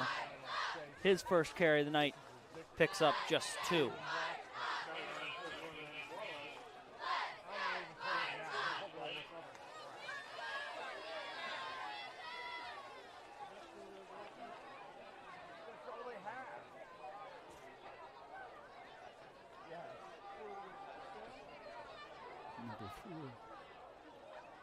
O'Connor will go handoff to Nate Lynn off the far side. He's got speed, and he's tripped up by number 18, Colin Sullivan, as he gets across the 25-yard line. That'll be a gain of 18 yards out to the 30.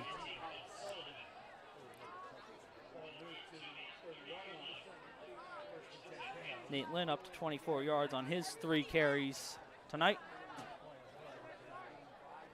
It'll be first and 10 Panthers, ball at the 30. Connor will go handoff to Mudrick. He'll bang his way out near the 35, out to about the 34, gain of 4 on the play for Mudrick.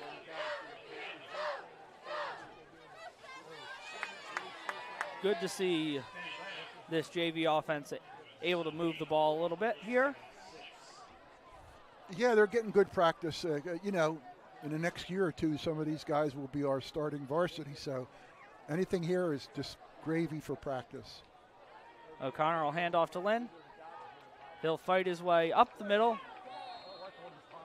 and gain about 4 out to the 38-yard line.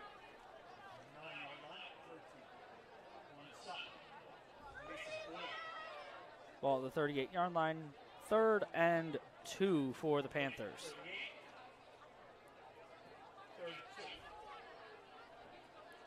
.406 and counting to play here in the 3rd quarter.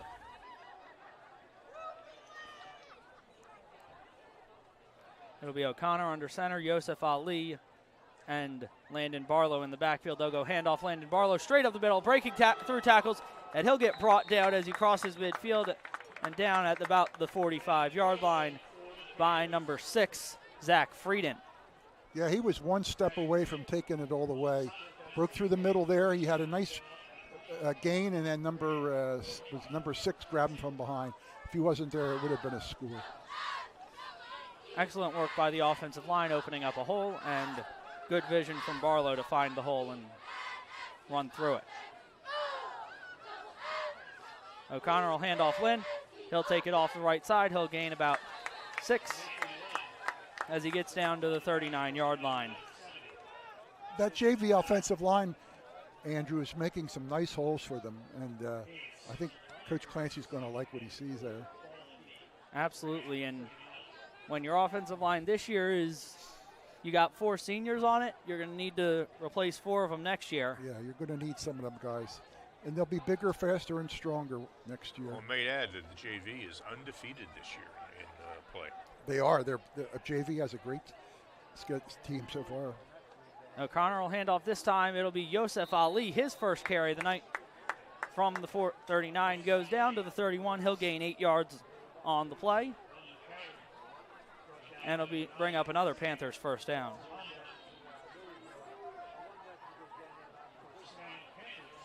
First and 10 Panthers, ball at the 32-yard line. As Mike said, the JV's been undefeated, and some of their scores are really overwhelming, which is always a good sign for the future. It'll be O'Connor under center, Ali wing to the far side. Handoff Landon Barlow, he'll go up the middle, he'll get maybe a couple down to the 30-yard line. Harriton was, they were waiting for him right up the middle there. It was a good stop by Harriton. Gain of about 1.5 yards, 2 yards. Brings up 2nd and 8 as we tick inside a minute 40 to play in quarter number 3 in this fast-moving second half, third quarter.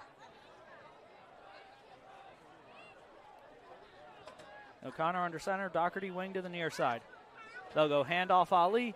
He'll get tripped up as he gets across the 30 and down to about the 27-yard line, gain of 3 on the play.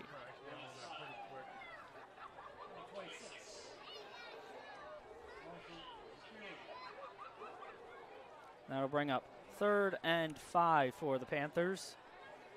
Ball at the Ram 27-yard line. Bill Doherty wing to the near side, backfield of Ali and Barlow. They'll go handoff Barlow, met in the backfield, and he'll drag a couple of men down to the 25 after a gain of 2. Had a hole, but it closed immediately, and Barlow gains just 2, brings up 4th and a long 3.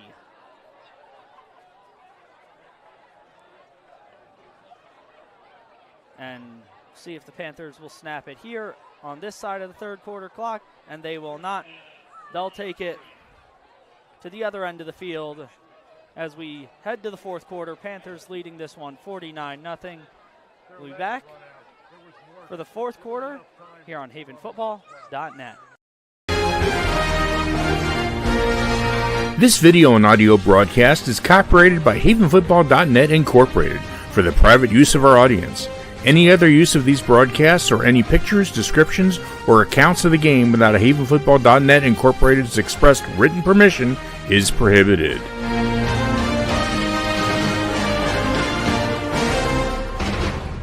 This is Merrill Reese, voice of the Philadelphia Eagles, and you're listening to high school football right here on havenfootball.net. Do you have slow-running drains? Are you thinking about selling your home or property? If so, go to scarpagnatoplumbing.com and schedule a technician. They are the area's only small plumbing company to offer in-house trenchless sewer and water main repairs. They also offer sewer lateral certifications for the surrounding communities. From faucets to water heaters, they can handle all your plumbing needs. Give them a call at 484-832-5566. This is Keith Jackson reminding you you're listening to high school football right here on havenfootball.net. Welcome back to George L. King Field. 4th and 3 for the Panthers. O'Connor under center. He'll hand off Landon Barlow. He'll break a tackle and find his way for first down yardage down to about the 20-yard line after a gain of 6. And a Panther first down. Ball down to the Ram 19, 1st and 10 Panthers, 11.5 to play, running clock, fourth quarter.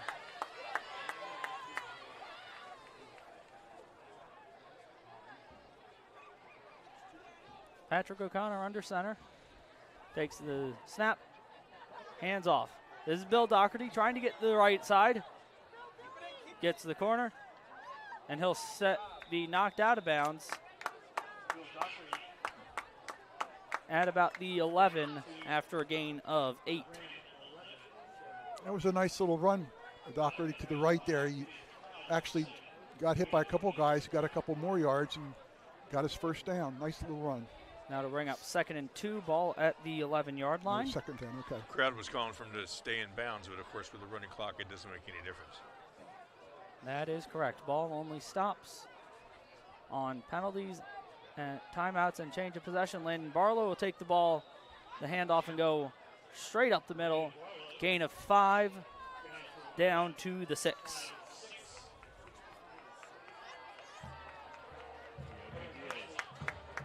For another Panther first down. That'll set up 1st and goal. Panthers have 4 cracks at it from the 6-yard line. See if the JV offense can punch one into the end zone.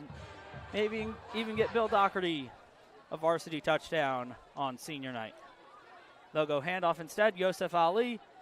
He'll get down near the goal line, down to about the 2 after a gain of 4.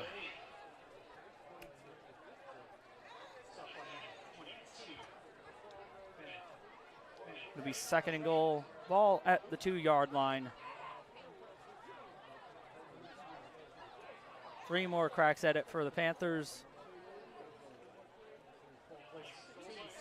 Clock continues to run, 9:38 and counting. 4th quarter. Connor under center. He'll take the handoff to Bill Doherty, who will get into the end zone for his first varsity touchdown tonight on senior night. And Strath Haven extends their lead. That was nice to see him get that. Senior night, he finally scored a touchdown. The whole team's happy for him. It's just a nice situation there for him.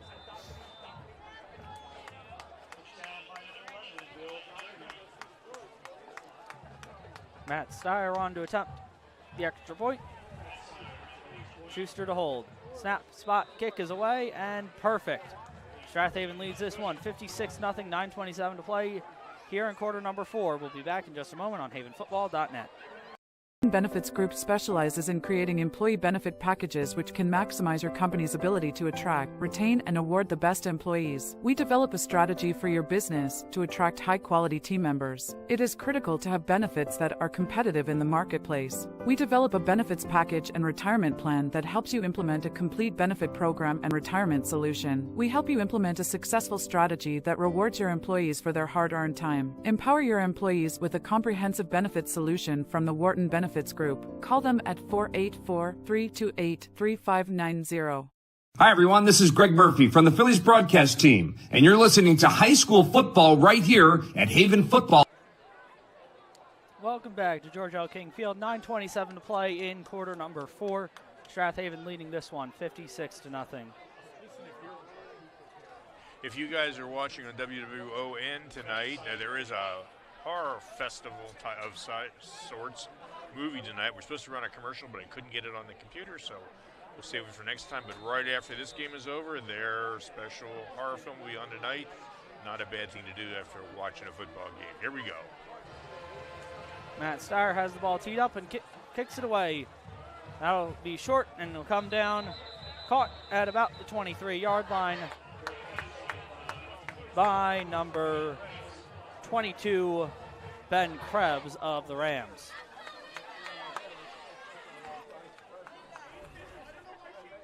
It'll be 1st and 10 Rams.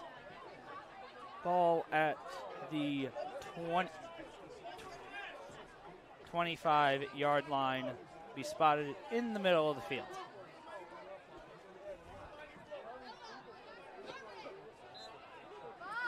It'll be 2 receivers to the far side, 3 receivers to the far side, 1 to the near side. Back on the right hip of Esposito. He'll take the ball, pitch it to number 15, but the ball is dropped, and another flag in the backfield. Personal foul, roughing the passer on Strath Haven.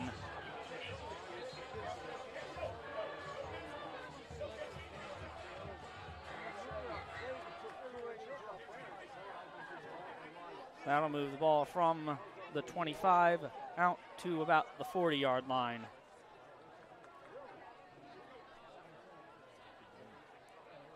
And it'll set up a new set of downs for the Rams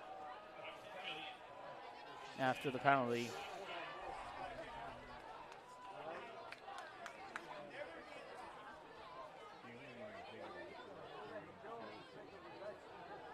First and 10 Rams, ball at the 40-yard line. 2 receivers to either side. Mina takes the snap, fires out, has his man Bates, brought down by number 24, Nathan Lynn. Gain of about 5 on the play.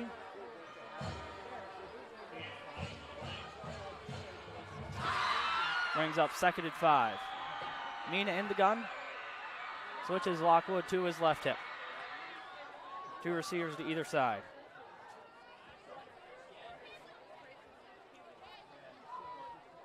Mina takes the shotgun snap. Fires it out quick. Intended for number 22, Ben Krebs. But the pass falls incomplete, brings up 3rd and 5 with 6:45 and counting to go in this 4th quarter.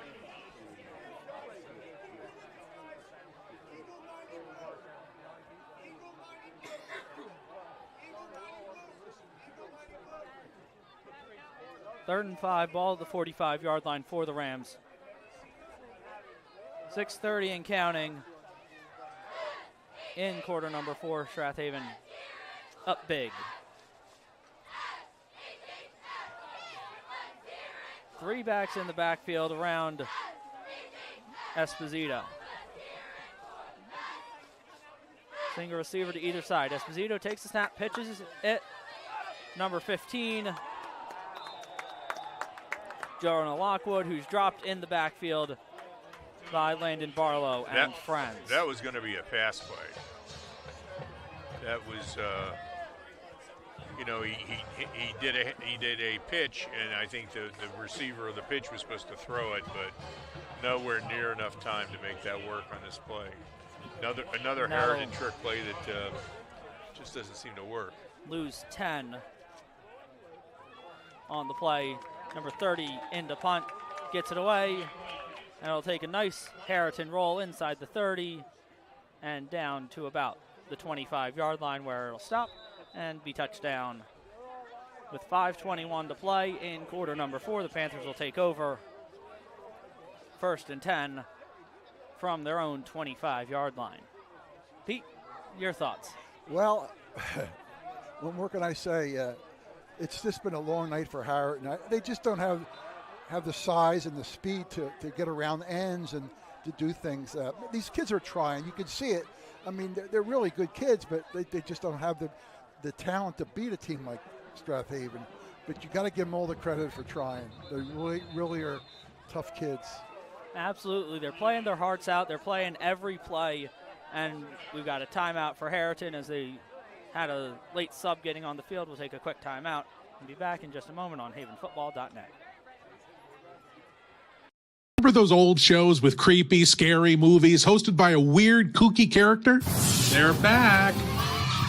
Lord Blood-Raw's Nerve-Wracking Theater, presenting the best, worst, and wildest horror and science fiction films ever made. Films so bad they're good, and films so good they're bad. No, that doesn't work. Who writes this stuff? Lord Blood-Raw's Nerve-Wracking Theater, Saturday nights at 10 p.m. Eastern on New York 48 WWON-TV. Hello, everyone. I'm Ron Jaworski, former Philadelphia Eagles quarterback, and you're listening to high school football right here on Haven Football. Welcome back to George L. King Field. 1st and 10 Panthers with 5:01 to play here in quarter number 4. Up 56-0. Pat O'Connor under center.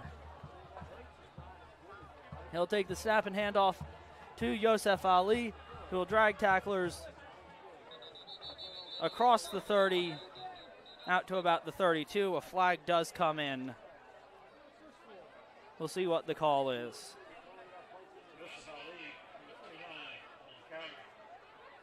We got a face mask against Harriton. Ali goes for 7. We have an announcement from the snack bar. The snack bar wanted us to tell you That'll be a 5. that it's $1 dogs, $2 pizza, and $3 mac and cheese. It'll be first and 10 from the 37. They'll go $3 mac and cheese. handoff Oh, ring pop. What's up? to number 40. His first carry of the night, Derek Bradley.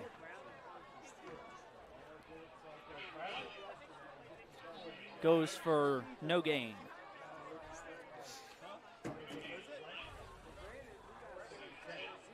Brings up 2nd and 10 for the Panthers.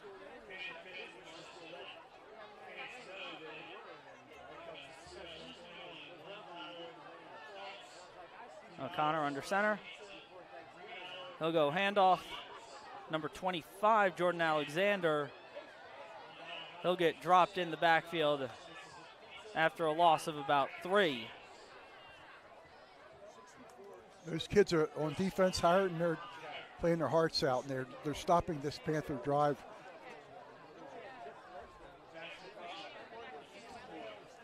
Loss of 4 on the play brings up 3rd and 14 for the Panthers. 3:30 and counting to play 4th quarter.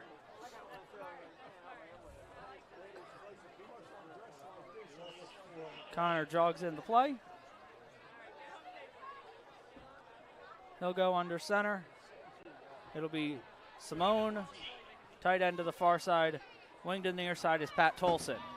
They'll go handoff to number 40, Derek Bradley. He'll drag tacklers across the 40 for a gain of 8 on the play.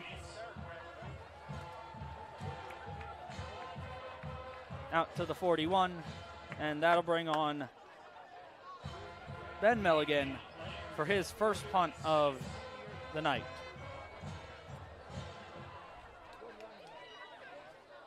Standing deep for the Rams, number 1, Marcus Bates.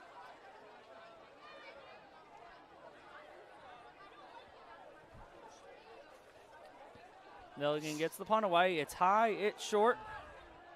Takes a Strath Haven bounce, goes sideways, and they'll down. Luke Mulhern will down it at the 35-yard line with 2:11 to play in quarter number 4.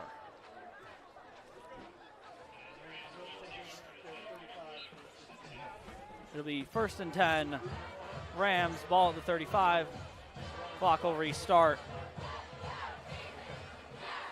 And will be under 2 minutes when Harriton snaps the ball on first down.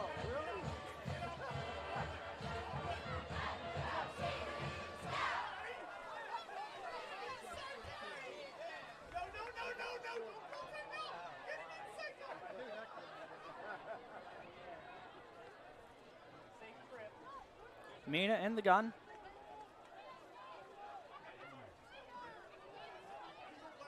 Back on his hip is Zhang.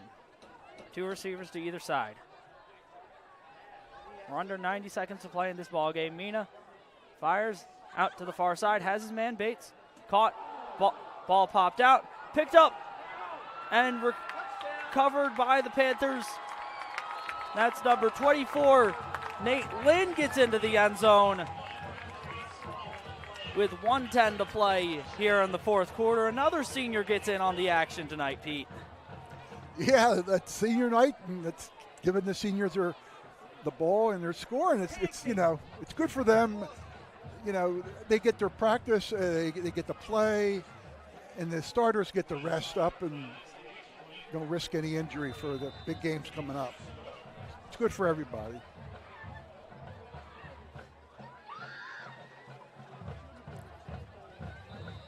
Extra point from Steyer is missed. He pushed it to the left, and it just hooked to the far side of the left upright with 109 to play in quarter number 4. It is Strath Haven 62, Harriton nothing.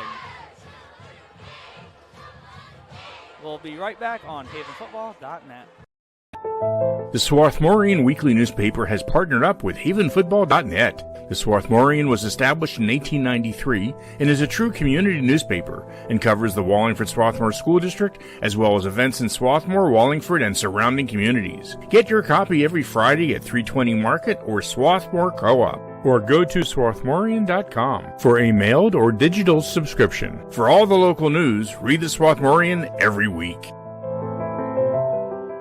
Hey fans, this is Todd Lights, public address announcer for the Los Angeles Dodgers, and you are listening to high school football right here at havenfootball.net. Welcome back to George L. King Field. Strath Haven leading 62-0, 109 to play here in quarter number 4. Matt Steyer has the ball teed at the 40. Strath Haven gets their 11th man on the field. Number 11, Bill Doherty. Is man number 11 and he's on the kickoff team. He got his first touchdown tonight. Good night for Doc. Sire with a high short kick. Bounces, take it at the 25 by number 22, Ben Krebs. He's dropped as he crosses the 30 by number 53, Patrick Burke, and tempers are flaring a little bit with 50 seconds to play.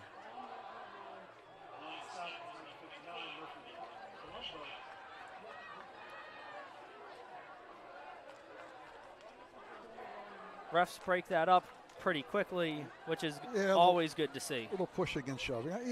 Harriton has got to be a little frustrated. And little plays like that can bring it out with less than a minute to go.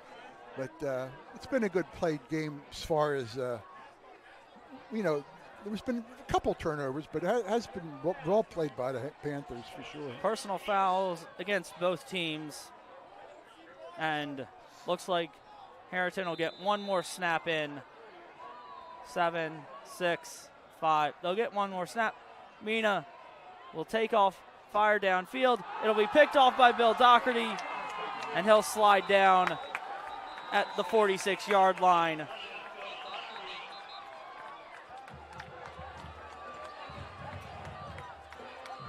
And the Panthers will win this one in convincing fashion, 62-0. We'll be back with a quick wrap-up in just a moment on havenfootball.net. Welcome to Allstate, where everyone saves when they bundle their home and auto insurance. Isn't that right, Frank? I saved 25%. Booyah. You protected your casa? Sure did. And the Frank tank? You know it. And now you're relaxing. I'm working from home. Sure you are. Save up to 25% when you bundle home and auto with Allstate. Your local Allstate agent is Steve Taub in media. Give him a call at 610-566-3500. This is Keith Jackson. You're listening to High School Football right here on Haven Football. Welcome back to George L. King Field. Strath Haven wins this one going away 62-0 over the Harriton Rams on senior night and band night. We'll be back next Saturday afternoon for a game against Lower Merion over at Hap Arnold Field in Lower Merion. Yeah, we have to play always Lower Merion on Saturday. There's no lights over there, so it'll be a Saturday afternoon game. And I don't know what the score is, but Lower Merion tonight, they had over 300 yards the last time I heard. That was just at halftime, and they so put obviously up the Panthers points. are going to have a little bigger challenge next Saturday, so we'll see what happens there. But big score tonight and next Saturday, and then the following week, the big game against Springfield. That could be for a lot of prestige and a lot of rankings in the playoffs, the 5A rankings, and we'll see how all this turns out. So far, Haven's 8-0, and they've had a great season. Let's hope it continues. And that'll do it for us here tonight from Strath Haven High School. Once again, Strath Haven wins this one going away 62-0. For Mike Mayer, Bill Clancy, and Dean Michelson, Pete Fulgenetti, I'm Andrew Kaufman signing off. See you next week. Great football, guys. This internet broadcast has been a production of HavenFootball.net Incorporated. All rights are reserved. Thanks for watching and good night.